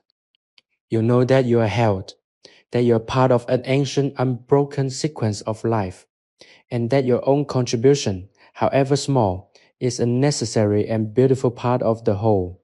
You feel your heartbeat slowing, synchronizing with the slow, deep rhythm of the earth itself, and as your breathing deepens, you slip with complete and utter naturalness into the vast, protective embrace of sleep. In this sleep, there are no dreams of anxiety, no echoes of the day's work. There is only the pure, resonant silence of the void, a space where you are replenished, restored, and prepared for the beauty of the next morning. You are entirely, perfectly, and securely at peace. The dawn of the next day begins not with the harsh intrusion of light, but with the subtle, gradual thinning of the shadows, a process so slow and deliberate that it feels as though the world is emerging from the depths of a deep meditation. You wake up before the rest of the manor, your senses sharpened, your mind as clear and untroubled as a still lake. The air in your room is cool and crisp, carrying the faint, lingering scent of damp earth from the garden outside, a fragrance that has become for you the smell of home. You rise from your sleeping platform, your movements fluid and unhurried, each action a conscious choice, a stroke in the unfolding masterpiece of your day. You do not rush toward the task that awaits. You instead take the time to sit by the window, watching the way the gray light slowly transitions into the soft golden warmth of early morning. This time, these few quiet minutes of witnessing the awakening world is your most vital ritual. It is in this stillness that you re-establish your connection to the present, reminding yourself that you are not a victim of time, but the architect of your own experience within it. You have learned that the security you feel is not a permanent, static condition, but a dynamic, ongoing practice. It is something you must cultivate anew each day, a deliberate return to the center of your being. You move through your morning routines, washing your face, arranging your simple, unadorned robes with a sense of quiet joy, realizing that the mundane is in fact the profound. Every task, from the way you sweep the floor to the way you prepare a cup of tea, is an opportunity to practice the art of mindfulness. You have become a scholar not of books, but of the present moment, reading the nuances of the morning as you once read the characters on a scroll. As you step out of your room and into the garden, you find that the world is glistening with the remnants of the night's dew. Each blade of grass, each leaf on the bamboo stalks is tipped with a tiny radiant drop of water that catches the first rays of the sun and scatters them in a prism of color. It is a fragile, fleeting beauty, and you watch it with a heart that is entirely full of gratitude. You realize that your life, like the dew, is transient, a temporary manifestation of the energy that flows through all things. This realization does not cause you pain. Rather, it makes every moment more precious, more vital, more intense. You walk along the path toward the pond, your feet making no sound on the mossy stones, your entire being aligned with the rhythm of the garden. You stop by the water's edge and sit on the stone bench, where you remain for a long meditative period. You are not thinking, you are simply being. The world around you is waking up, but you remain in the quiet, undisturbed heart of the day. A small bird, a sparrow with feathers the color of river sand, lands on the edge of the pond and takes a quick, nervous drink before fluttering away into the trees. You watch it with a detached, compassionate curiosity, recognizing the same primal impulse to survive and thrive that drives all living things. But unlike the bird, you have the ability to step back, to witness your own survival, and to find within that witnessing a profound, unshakable peace. The estate is beginning to come to life, with the distant sounds of the household staff preparing for the day. But you are miles away from the chaos of their routine. You are in your own sanctuary, a place of internal order that you carry with you wherever you go. You have achieved a form of freedom that is not dependent on circumstances or status. It is a freedom of the spirit, a freedom of the mind. As you sit there, you feel a deep, slow wave of contentment wash over you, a sense of belonging to this time, to this place, to this life. You are exactly where you are meant to be, doing exactly what you are meant to do. You are not preparing for the future. You are living the future one moment at a time. The sun rises higher, warming the stone beneath you and turning the pond into a brilliant, sparkling mirror of the sky. And you know with a clarity that is absolute that this piece is yours to keep, as long as you are willing to return again and again to the quiet, essential center of your own soul. You are, at last, truly undeniably home. The mid-morning sun begins to climb, casting a bright, clear light over the entire estate. Yet the intensity of the day feels distant, filtered through the calm, cool atmosphere you have cultivated. You stand at the edge of the pond, watching the way the sunlight dances on the surface of the water, creating a shifting, shimmering pattern of gold and deep reflective blue. It is a visual rhythm, a living, breathing ink wash painting that is being rewritten every second, and you find yourself lost in the sheer unadorned beauty of it. You have come to realize that the frantic, restless search for meaning that occupies the minds of so many is fundamentally a misunderstanding of what it means to be alive. Meaning is not something to be sought, built, or achieved. It is something that is already present, woven into the very fabric of the current moment, if only we can quiet our minds enough to perceive it. Your journey of these last few days has been a deliberate, step by step process of stripping away the excess, the expectations of others, the pressures of your own ambition, the noise of your own insecurities to reveal the bedrock of your own existence. And what you have found there is not emptiness, but a profound, inexhaustible sense of completeness. You are a vessel, a temporary, beautiful form through which the vast, silent energy of the universe flows, and the realization of this fact has granted you a security that no external force can touch. You turn away from the pond and begin to walk toward the library, moving with an ease that is almost fluid. The manor is beginning to buzz with the typical activity of the day, with messengers arriving at the gates and servants scurrying to attend to the various needs of the estate.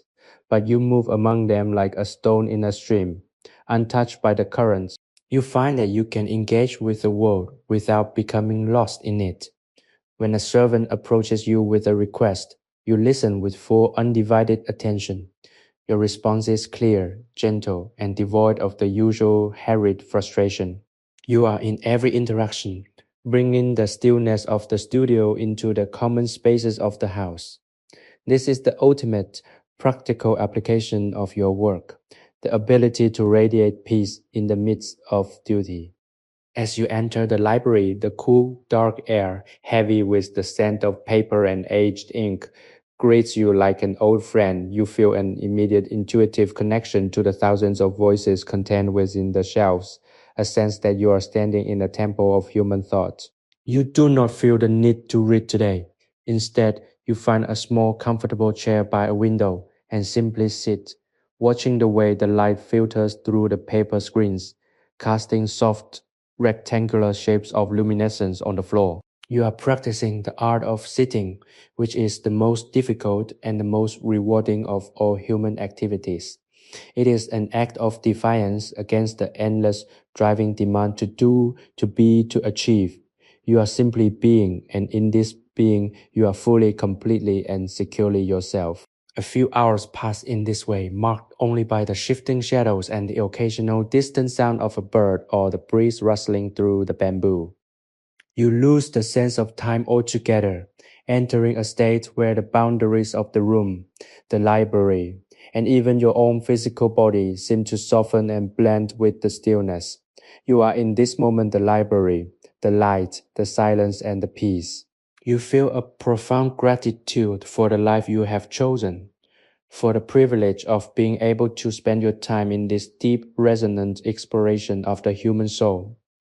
You know that life will eventually call you back to more demanding tasks, that there will be challenges to meet and responsibilities to fulfill, but you no longer fear them. You have built a sanctuary within yourself, a fortress of stillness that is not made of wood or stone, but of presence, awareness, and trust. You can go anywhere, do anything, and face any adversity as long as you maintain the capacity to return to this center. The sun begins its slow descent, turning the light in the room into a deep honeyed gold, and you feel a sense of completion. You stand up, your movements as fluid and certain as the motion of the tides, and you prepare to leave the library. You have accomplished much today, not in terms of work, but in terms of being, and with a calm, absolute certainty that you have everything you need to navigate the world with grace, empathy, and an unshakable sense of inner order. You are at last truly undeniably home, not just in this manner, but in the vast, beautiful, and eternal reality of the present moment. The dusk deepens, painting the world in shades of indigo and slate. a transition that marks the closing of another day of intentional living. You remain in the garden, the cool air wrapping around you like a familiar protective cloak, as you watch the first few stars pierce the velvet dark above. The quiet of the evening is absolute, save for the rhythmic, distant croaking of frogs in the nearby lake and the gentle whispering rustle of the bamboo leaves in the cooling breeze. You have spent these days in a sustained act of internal realignment, a journey that has taken you from the frantic surface of existence to the deep, still waters of your own consciousness. You feel a sense of profound quiet triumph. It is not the triumph of a conqueror, but the triumph of a gardener who has successfully nurtured a fragile, beautiful seed until it has become a strong, flourishing plant. The security you feel is now a fundamental part of your being, a foundational pillar upon which you can build everything else. You understand now that the outside world, with all its chaotic, unpredictable demands, is merely the weather. You are the sky, vast and unchangeable, holding all of it within your awareness without being altered by it. This is the ultimate lesson of the scholar, to remain stable while the world around you shifts and changes. As you stand in the twilight, you reflect on the path you have walked, the hours of ink, the stillness of the studio, the patient observation of the garden, and the simple sacred rhythm of the daily rituals. You have realized that the most profound wisdom is often found in the most ordinary places, and that the greatest achievements are often those that occur entirely within the silence of the mind. You are, in this sense, a master of your own destiny because you have mastered your own perspective. The manor behind you is slowly drifting into the sleep of the night, the lights in the rooms flickering and fading one by one, until only the soft ambient glow of the moon remains. You feel a deep, gentle kinship with everyone who shares this space, a sense of unity that transcends the boundaries of the individual ego. We are all, you realize, travelers on the same vast and mysterious journey, all seeking the same call of peace, all trying to find our way home. If this shared sanctuary of reflection has provided you with a moment of respite, if the stillness we have cultivated together has helped you to find your own center in the midst of your own life, please consider subscribing to our channel and joining our community. By doing so, you support the continued creation of these immersive meditative experiences, helping us to keep this space open for everyone who needs a quiet refuge to return to again and again. Your support is the thread that keeps this tapestry of calm from unraveling, the commitment that allows us to continue weaving these tales of history and humanity. As you finally turn to head back toward your own quarters, you move with a grace that is both effortless and deliberate. The night air feels clean and pure, a cleansing breath that clears away any last lingering traces of the day's work. You are ready for rest, a deep restorative sleep that will prepare you for whatever tomorrow may bring. You know that you do not need to prepare for the future, for you are already living it in the most authentic way possible by being fully, entirely, and securely present in the here and the now. You enter your room, the space welcoming you with its familiar shadows and the faint sweet scent of the garden, and you feel as though you have returned to the womb of the world. You lie down, the bedding supporting you with an easy, gentle firmness, and as you close your eyes, you feel yourself slipping into the familiar sacred silence. You are safe, you are held, you are at peace. The world continues to turn, the stars continue to shine, and you, in the heart of it all, remain perfectly, unshakably, and eternally at home. The morning sun rises, casting long, dramatic beams of light through the lattice screens of your room, painting the floorboards in alternating stripes of brilliant gold and deep, cool shadow.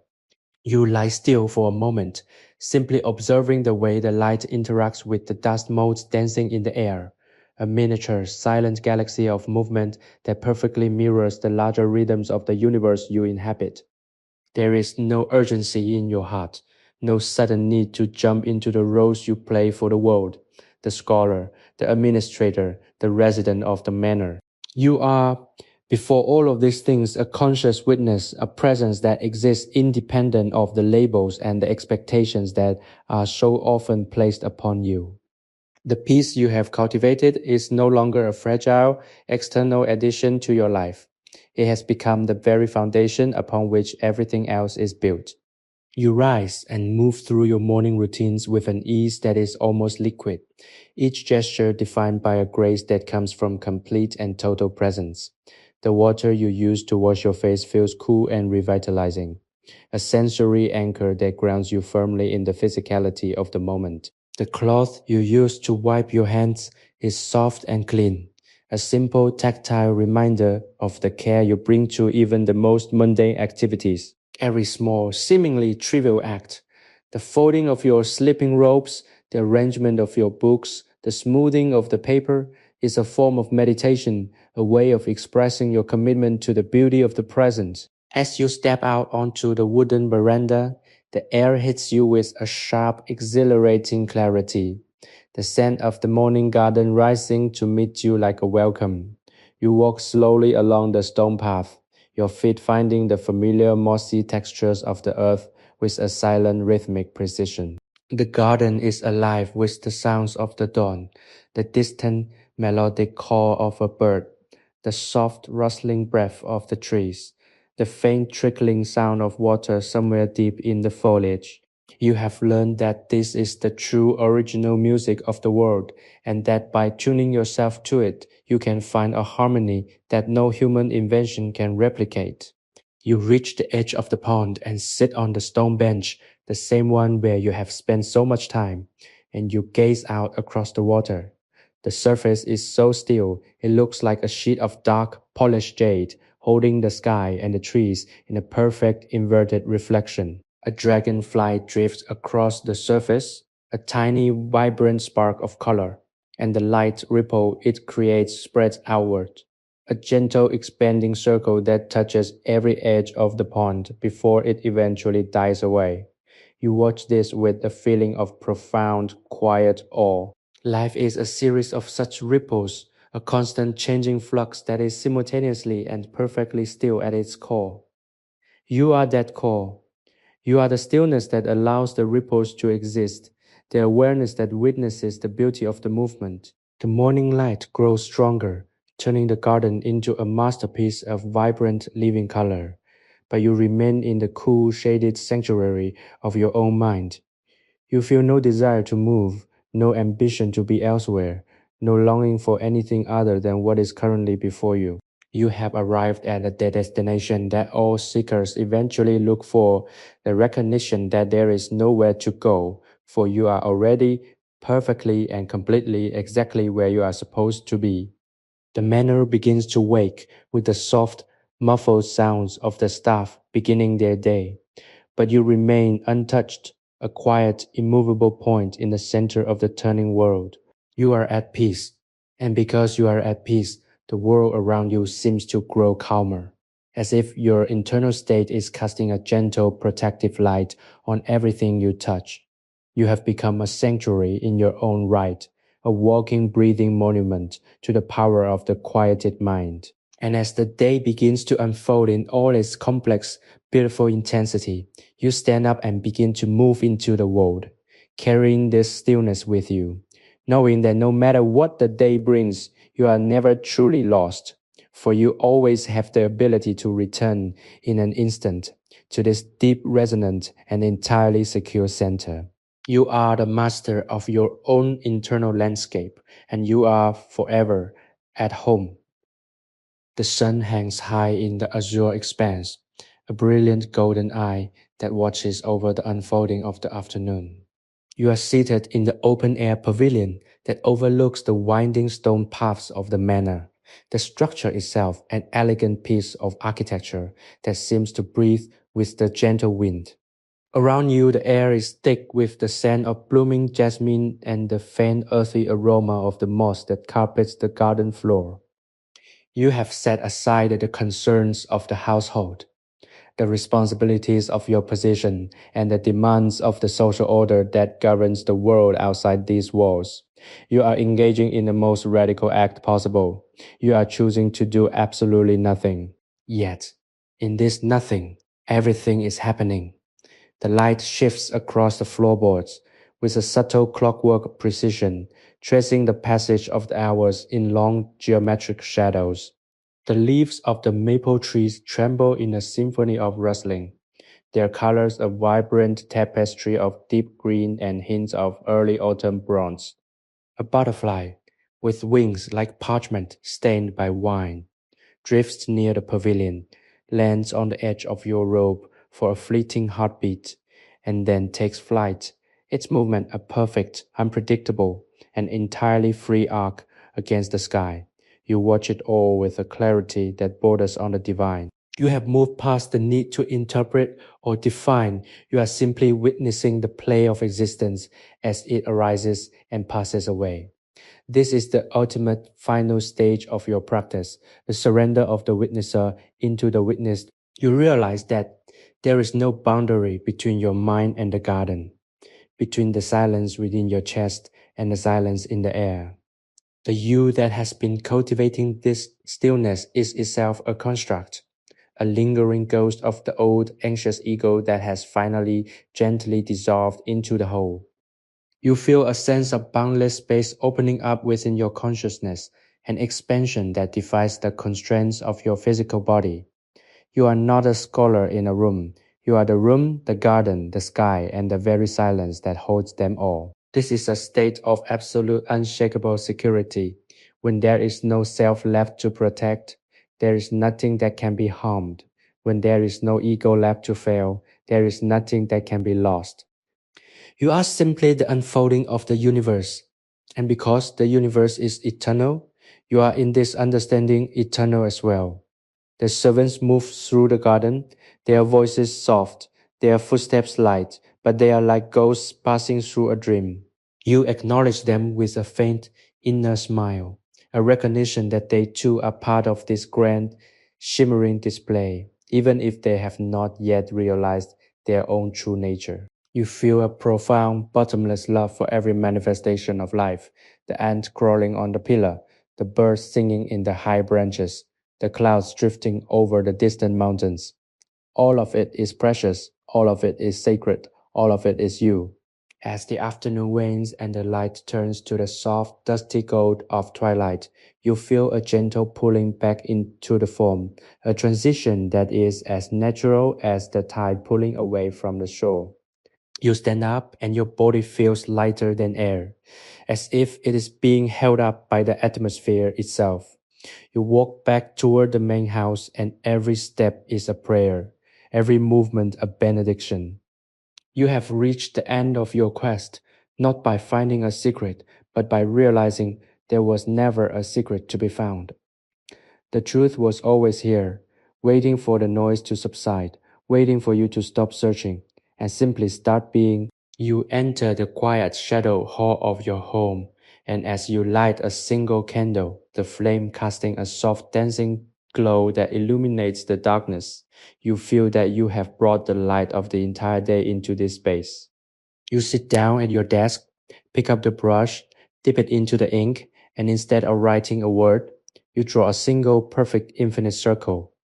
The answer, the symbol of the void, the symbol of the whole, the symbol of your own, perfectly realized and eternally secure self. The candle flickers once a tiny defiant pulse of warmth against the encroaching stillness of the night, and you watch the flame with a steady, unblinking gaze. You have drawn the circle, the answer, and it remains before you on the rice paper, a simple, elegant, and complete expression of the state you have finally achieved. It is a boundary that holds everything and contains nothing, a void that is brimming with the potentiality of the entire universe. You realize that your long journey into the heart of the Scholar Studio was merely a way to unlearn the habits of a lifetime, a process of shedding the layers of identity that you had mistakenly believed to be your true self. You are no longer the one who practices, you are the practice itself. You are no longer the one who observes, you are the observation itself. The distinction has evaporated like mist under the morning sun. leaving behind a clarity that is both terrifying and profoundly beautiful. You sit in the dark, the scent of the dying candle wick mingling with the sharp, clean aroma of the pine-soot ink, and you feel the vast silent pulse of the world beating in synchronization with your own heart. There is no longer a gap between the internal and the external. You are the architect of your own reality, and you have chosen to build a palace of absolute, unassailable peace. You look around the room, seeing it not as a collection of objects, the desk, the inkstone, the scrolls, the screens, but as a gathering of energies, a temporary arrangement of form that is constantly shifting, constantly flowing, and constantly renewing itself. Everything is a miracle. The way the shadows stretch across the wall is a miracle. The way the air circulates in the room is a miracle. The way your own lungs expand and contract to bring life to your body is a miracle. You are filled with a sense of wonder that is so intense it brings tears to your eyes, not because of sorrow, but because of the sheer, overwhelming abundance of being. You realize that you have spent so much of your life living in the periphery, caught up in the dramas of the mind, and you are finally standing in the center. It is a place of profound solitude, but it is not lonely. It is the most populated place in existence, for it is here that you are connected to everything that has ever lived and everything that will ever be. You feel the presence of the scholars who occupied this room centuries before you, their spirits woven into the grain of the wood, their thoughts echoing in the stillness of the air. You are their successor, the latest steward of this ancient essential wisdom, and you accept this role with a humble, grateful heart. The work of the world will continue. The cycles of ambition and conflict will play out as they always have. But you have found the exit. You have found a path that leads inward, and you know that you can travel it whenever the clamor of existence becomes too much. You are, in every sense of the word, free. The candle flame gathers, casting a long final shadow that dances across the walls, and you watch it extinguish itself with a sense of profound quiet completion. The darkness that follows is not an absence of light, but a presence of deep velvety tranquility. You remain in the silence, your body perfectly still, your mind perfectly clear, your soul perfectly at rest. You are the darkness, you are the starlight, you are the silent breathing earth, and you are the vast infinite sky that contains it all. There is nothing left to do, nothing left to prove, and nothing left to become. You have arrived. You are home. You are the stillness that is the beginning and the end of all things. And in this realization, you are for the first time in your life entirely, utterly, and perfectly at peace. The absolute silence of the post-midnight hour is not a void. It is a tapestry of infinite, interconnected vibrations, a symphony of existence that reveals itself only to those who have ceased their striving. You lie on your sleeping platform, your body a mere vessel of stillness, feeling the subtle, rhythmic pulse of the world echoing through the floorboards of the manor. There is no longer a you that is separate from this rhythm. The boundary between the observer and the observed has dissolved completely, leaving behind a state of pure luminous awareness. You are the cold air drifting through the lattice. You are the scent of the dying hearth. You are the shadow that stretches across the sleeping household, and you are the vast, indifferent stars that wheel slowly above the roof of the world. In this state of total integration, the concept of a personal life feels like a quaint, distant memory, a story that someone else once told. You have transcended the narratives of ambition, history, and identity. You are in this moment the primordial essence, the uncarved block from which all forms arise and to which they all eventually return. The peace you have found is not a temporary reprieve from the turbulence of life. It is the fundamental, immutable truth of reality itself. Everything that you have feared, everything that you have chased, everything that you have struggled to define or possess, all of it is revealed as a shimmering illusion, a dance of light and shadow on the surface of an infinite tranquil ocean. You are that ocean. You have realized that you cannot be harmed, for there is nothing in you that is permanent enough to be destroyed. You have realized that you cannot be lost, for you are the space in which all directions converge. This is the ultimate security. It is not the safety of a fortress, but the safety of a spirit that has recognized its own nature as infinite. As the night slowly yields to the first faint suggestion of blue in the east, you observe the transition with a sense of gentle, detached wonder. The world is being born anew, just as it has been born every day since the beginning of time. You do not need to wake up in the traditional sense, for you have never truly gone to sleep. You have simply existed in a state of quiet, undifferentiated being. You watch the colors shift from charcoal to silver, from silver to pearl, and finally to the pale, luminous gold of the rising sun. You feel the return of warmth to the air, the first awakening of the birds, the stirring of the life around you, and you welcome it all with a heart that is completely open, completely receptive, and completely still. You realize that your mission, the journey you undertook to find your center, is not a task that is completed, but a way of life that has just begun. You will continue to inhabit this body. You will continue to interact with the world, and you will continue to perform the duties of your station. But you will do so as a traveler passing through a landscape, fully engaged but never attached. You will be a source of calm for those who are struggling, a beacon of clarity for those who are confused, and a witness to the beauty of the passing show. The burden of the ego has been lifted, and in its place is a lightness that makes every movement, every breath, and every thought feel like an act of grace. You are no longer a student. You are the teaching. You are no longer a seeker. You are the path. You stand up, your limbs feeling as though they are made of sunlight, and you walk toward the door of your room, ready to step out into the morning, not as a person trying to survive the day, but as the quiet, unshakable force of nature itself. You are the stillness that anchors the world, and you are at every moment exactly where you need to be.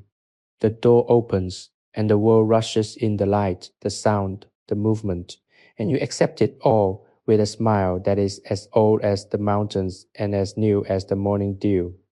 You are at peace, and because you are, the world is at peace with you, the journey is over, and the adventure of existence begins again in the same place, in the same time, but with a heart that is entirely, beautifully, and eternally free.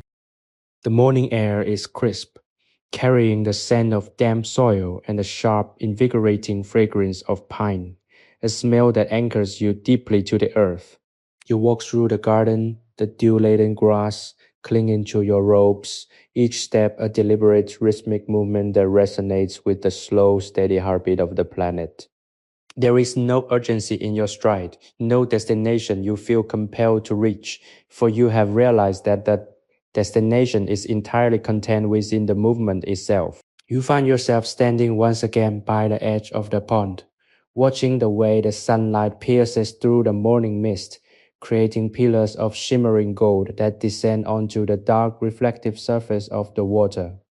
This is a moment of pure, unadulterated existence, a pause in the relentless forward march of time where the past and future dissolve into the radiant, crystalline present. You have come to understand that the scholar's life is not an escape from the world, but a deep, intimate communion with it. The brushes, the ink, the rice paper, the silent hours of meditation, these were never tools for achieving a goal, but instruments for tuning your own consciousness to the fundamental frequency of reality. You have achieved that harmony, and now you exist within it. The world around you is no longer a collection of external objects to be managed or overcome. It is a seamless extension of your own internal landscape. When you look at the willow tree, you feel its stillness within your own marrow. When you hear the distant call of a mountain bird, you feel the echo of that sound in the vast open space of your own mind. This is the ultimate security. to recognize that you are not separate from the totality of existence, that you are, in fact, the totality experiencing itself. As the morning progresses, you move through the estate with a quiet, observant grace that seems to affect the very atmosphere of the place. The servants, who are normally focused on their tasks with an anxious energy, seem to slow down in your presence, their movements becoming more fluid, their expressions more relaxed. You are not trying to teach them anything. You are simply existing in a state of authentic, unhurried presence, and that presence is a catalyst for their own stillness. You realize that your impact on the world is not defined by what you say or what you achieve, but by the quality of the peace you embody.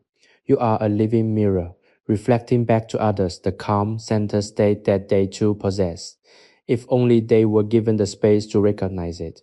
You enter the study, the room filled with the familiar, comforting shadows and the scent of ancient books, and you sit at your desk. There is no pile of urgent documents today, only a single fresh sheet of rice paper and the inkstone, still wet from the previous night's work. You do not feel the need to write anything. You simply sit watching the way the dust motes dance in the shaft of light that cuts through the room. You are witnessing the universe in its most delicate, transitory form, and you find a profound, quiet joy in that observation. You are no longer searching for meaning in the lines of text or the strokes of the brush. You are finding meaning in the very act of sitting, in the very act of breathing, in the very act of being. This is the pinnacle of the scholar's journey, the final stage where all the learning, all the practice, and all the discipline fall away, leaving only the pure, resonant core of the human spirit.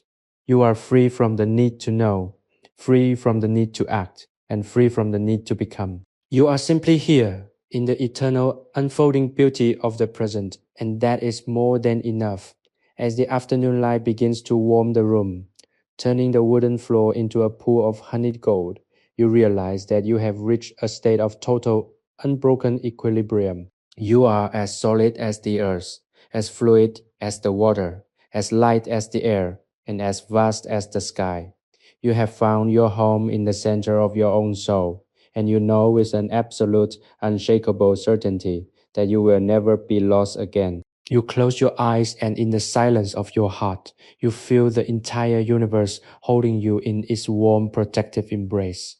You are safe, you are at peace, and you are at long last truly undeniably yourself.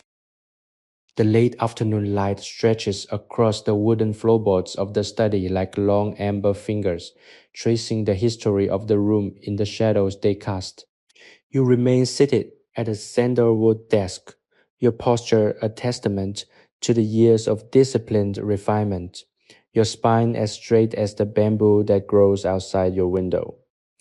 The silence in the room is not merely the absence of sound. It is a heavy velvet substance, a presence that feels almost tactile against your skin.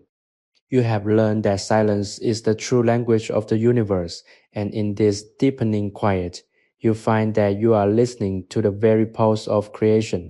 The worries that once plagued you, the trivial anxieties about status, the crushing weight of expectation, the fear of losing your place in the intricate social tapestry of the manor, have all dissolved, leaving behind a clear, luminous field of awareness.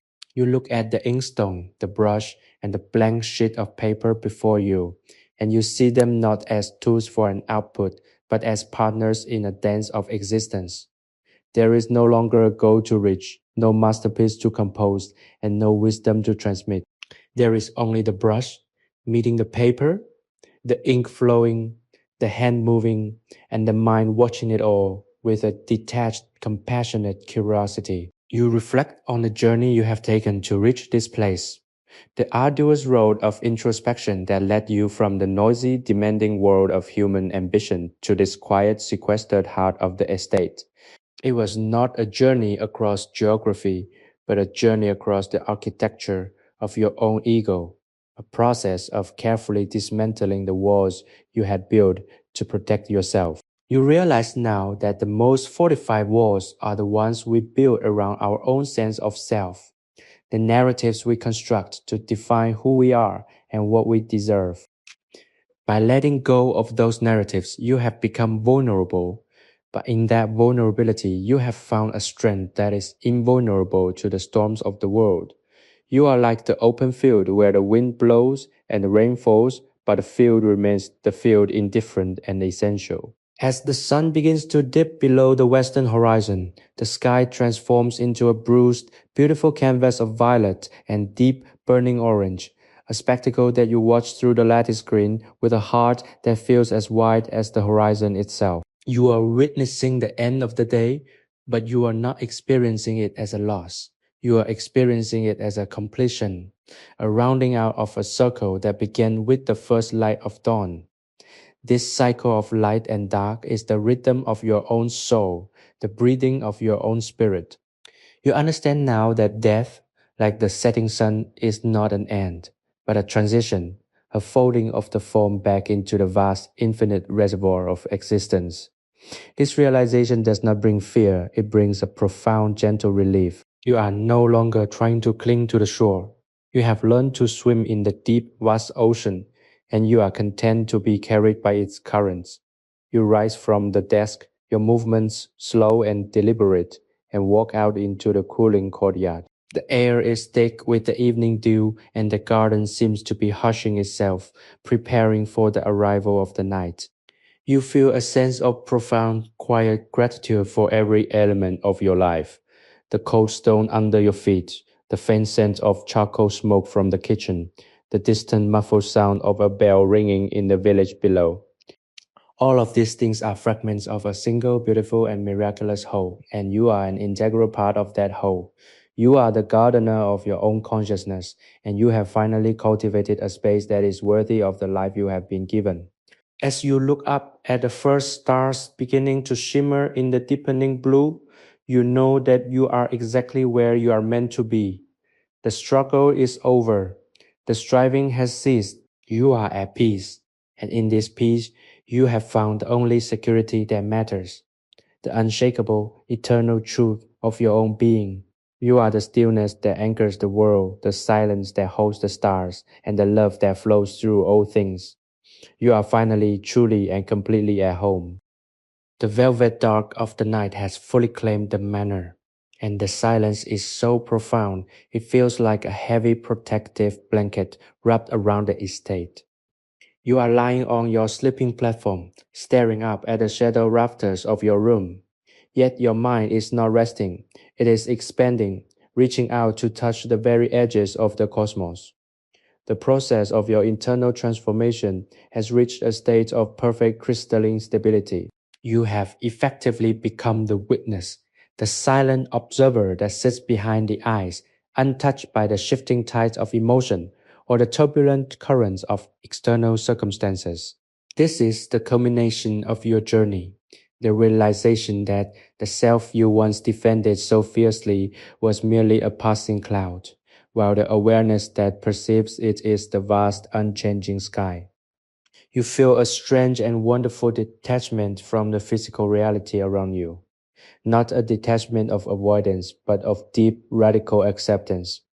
You see the room, the garden, the manor, and the village beyond it not as separate, discrete things, but as ripples in the same singular substance. You are the stone that fell into the water. You are the ripple that travels outward, and you are the water itself. This understanding brings with it a sense of peace so deep it is almost heavy, a gravitational pull toward the core of your own being.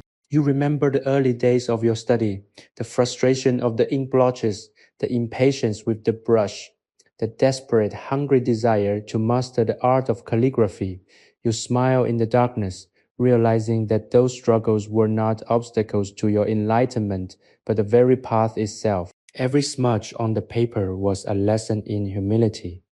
Every broken strand of a brush was a lesson in transience, and every moment of failure was a lesson in the necessity of letting go. You have learned that the masterpiece is not the final character on the page. The masterpiece is the hand that held the brush, the mind that focused the intention, and the heart that accepted the outcome. You are that masterpiece. As you lie there, the rhythmic slow beat of your own heart matches the slow rhythmic rotation of the world. You feel the earth beneath you, the deep, ancient, cool soil, and you feel the vast, infinite expanse of the stars above. You are suspended between them, a fragile, temporary, and absolutely essential link in the chain of existence. There is no longer any fear of what tomorrow might bring, no anxiety about the legacy you might leave behind, no concern for the reputation you have cultivated. All of these things are like autumn leaves on a river, beautiful for a moment as they catch the light, then carried away by the current into the great dark sea of the unknown. And that, you realize, is exactly as it should be. The beauty of life is found in its fragility, in the knowledge that everything is constantly being written and constantly being erased. You have stopped trying to etch your name into the stone of history and have started to write it in the water of the present, where it is simultaneously visible and absent. This is the ultimate final wisdom, to be fully present and yet completely unattached. As you feel the pull of sleep, you do not fight it, nor do you welcome it with an eager desire for escape. You simply allow it to happen, knowing that you will wake up in the same perfect state of grace. You are the silence, you are the darkness, and you are the hidden, vibrant potential of the next day. The world continues to turn, the stars continue to pulse with their ancient, distant light, and you, at the center of your own quiet, secure, and beautiful reality, are finally, truly, and eternally at home. You close your eyes, and as you slip into the deep restorative void, you feel that you have finally understood the secret of the universe, that it is not something to be solved, but something to be lived with every breath, every heartbeat, and every quiet, deliberate moment of being.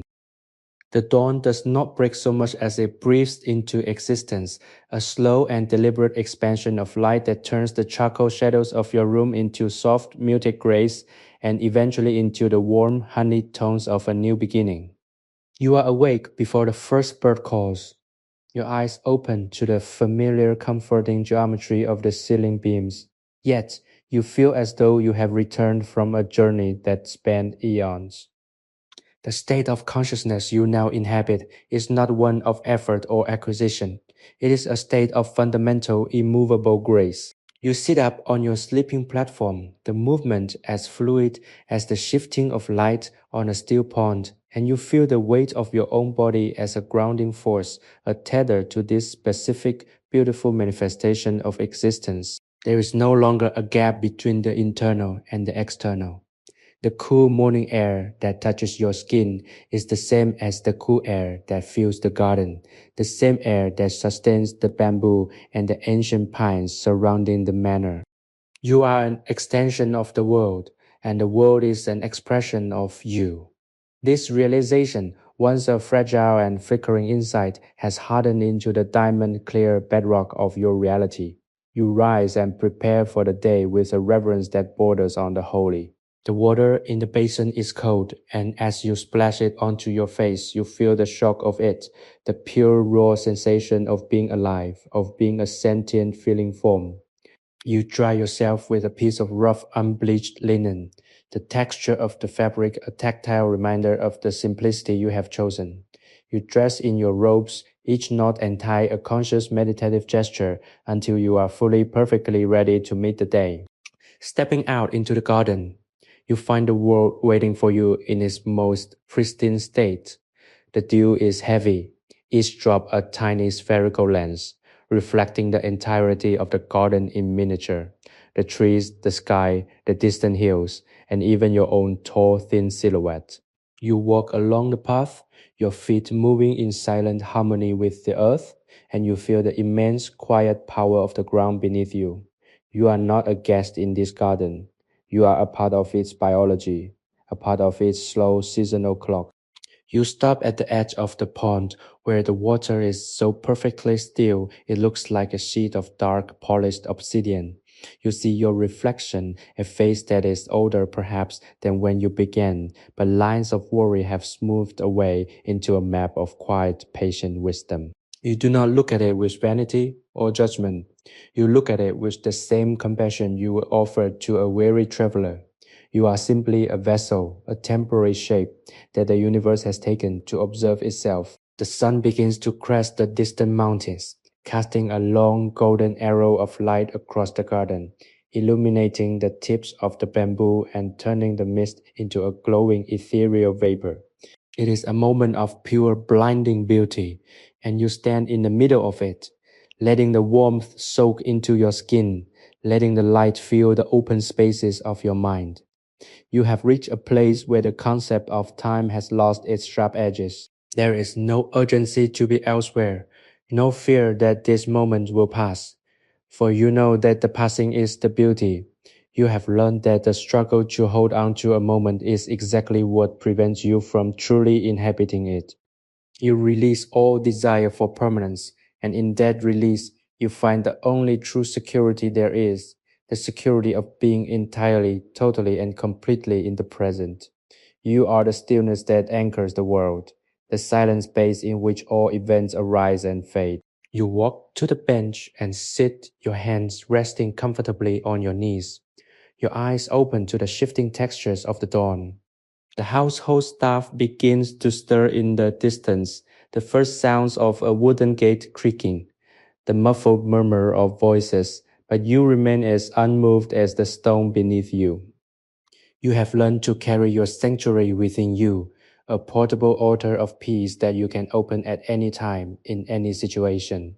As the sun rises higher, turning the day into a vibrant living display of color and sound, you feel a profound sense of gratitude.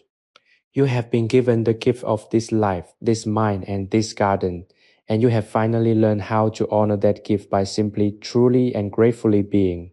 You are at home, you are safe, and you are, at long last, exactly who you were always meant to be. The journey has not led you to a destination. It has led you back to yourself, and that, you realize, is the only journey that was ever worth taking. The transition of the sun across the zenith of the sky marks the passage of the midday hours. Yet inside your mind, the clock has stopped. You are sitting in the small open-sided pavilion that overlooks the reflecting pond, a structure of weathered cedar and dark mossy stone that seems to have grown organically from the landscape rather than being built upon it.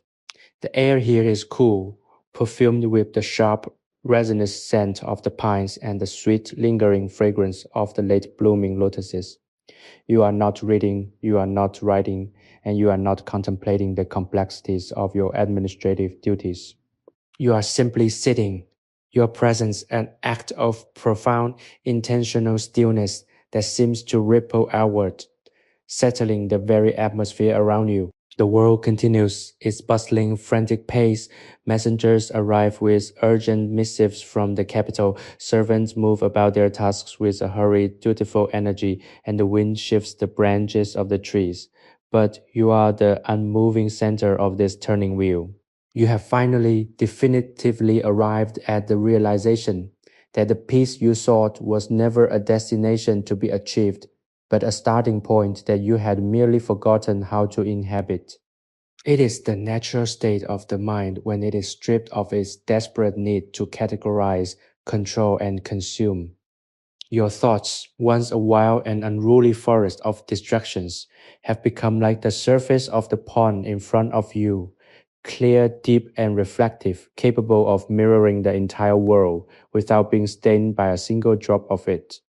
You see the dragonflies darting above the water, their wings iridescent shards of light, and you recognize them as aspects of your own consciousness, fleeting expressions of the same energy that animates your own breath. You see the clouds shifting in the blue expanse above, and you understand them as the same shifting thoughts that once plagued your days, now recognized as passing, empty, and perfectly harmless. You are no longer the one who fears the storm.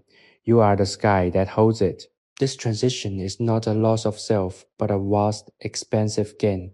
You have traded the small, anxious, and fragile identity of a scholar for the boundless, resilient, and eternal nature of a witness. This is the ultimate security.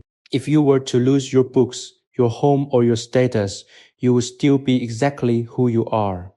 For your home is not a place of stone and wood, but a place of consciousness. You have become an architect of the void, a master of the space between things. The late afternoon begins to deepen the shadows in the courtyard, the light taking on that rich, honeyed quality that always signals the quiet closing of the day. You feel a sense of profound, deep-seated gratitude for the life that brought you to this understanding. Every mistake you ever made, every moment of doubt, every period of profound loneliness, all of it was a necessary carving away of the marble to reveal the statue within.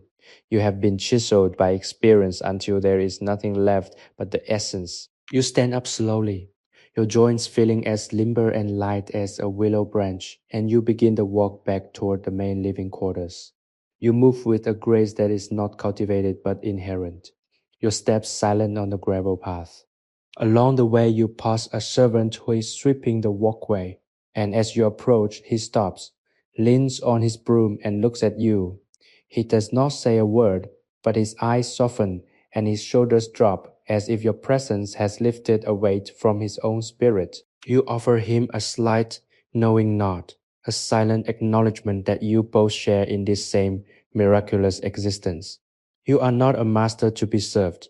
You are a presence to be experienced. When you finally reach your quarters, the room is bathed in the twilight, a soft, ethereal gray that feels like a warm, familiar embrace.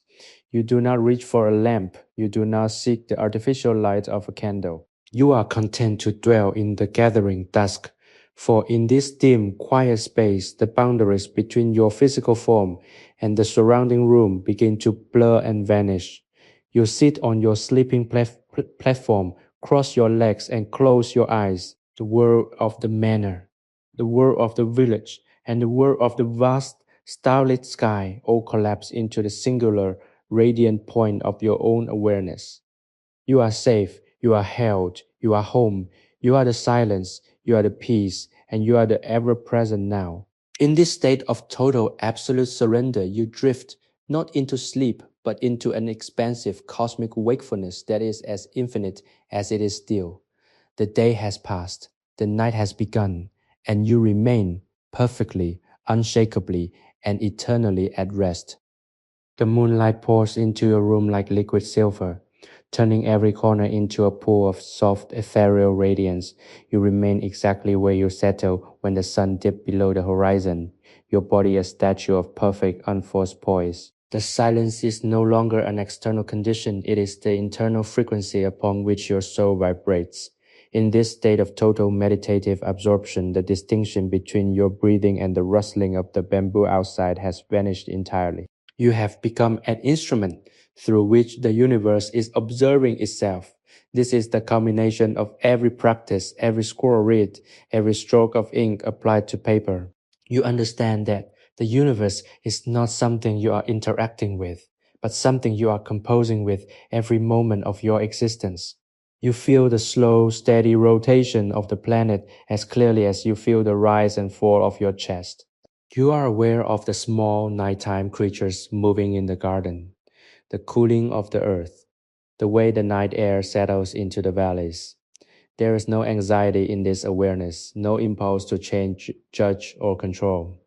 Everything is unfolding with a mathematical, serene necessity, and you are entirely content to be a part of that unfolding.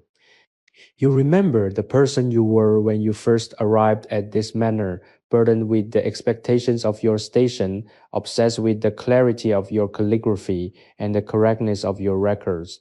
How small that world was, how tightly coiled with worry and ambition.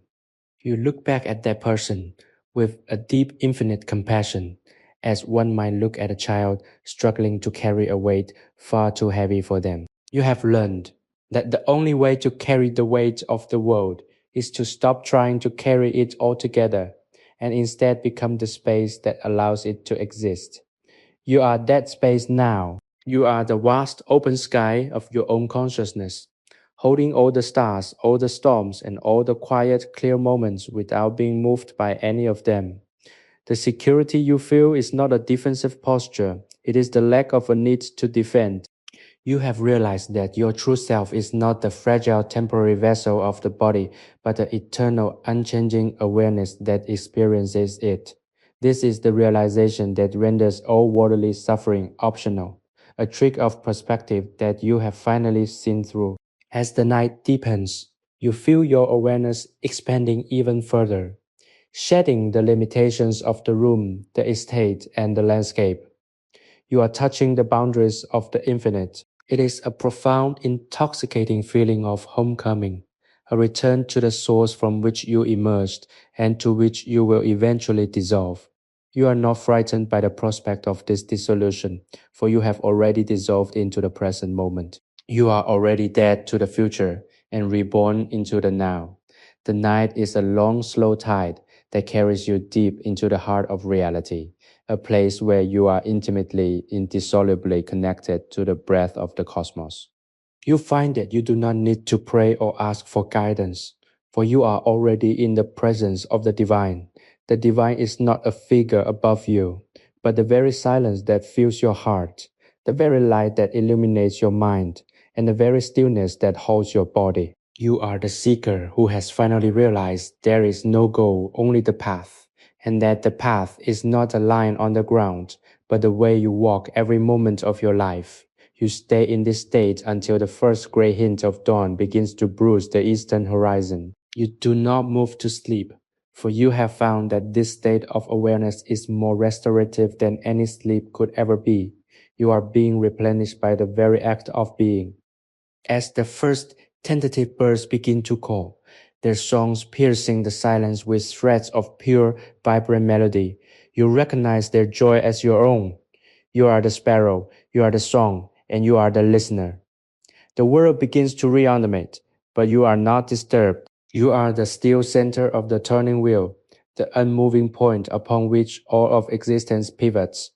You rise your movements as natural as the unfolding of a flower, and step out to meet the morning as the sun begins to gild the world.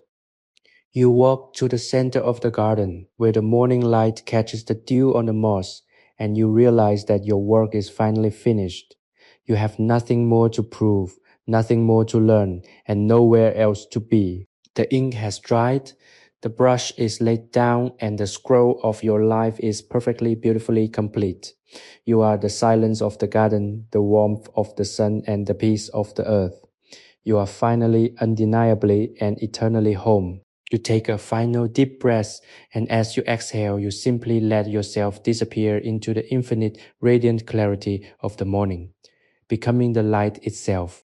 Sleepy History Tales is created for relaxation, entertainment, and sleep purposes. The stories shared on this channel are inspired by historical events, daily life, and real periods in history, but they may be simplified, adapted, or narrated in a calming way to enhance the listening experience. This content is not intended to be a precise academic or educational source. While we aim to stay generally accurate, some details may be altered for storytelling flow and relaxation. Please do not rely on this channel as a primary source for historical research or study. By listening, you acknowledge that this content is designed to help you unwind, relax, and fall asleep. Thank you for your understanding and support.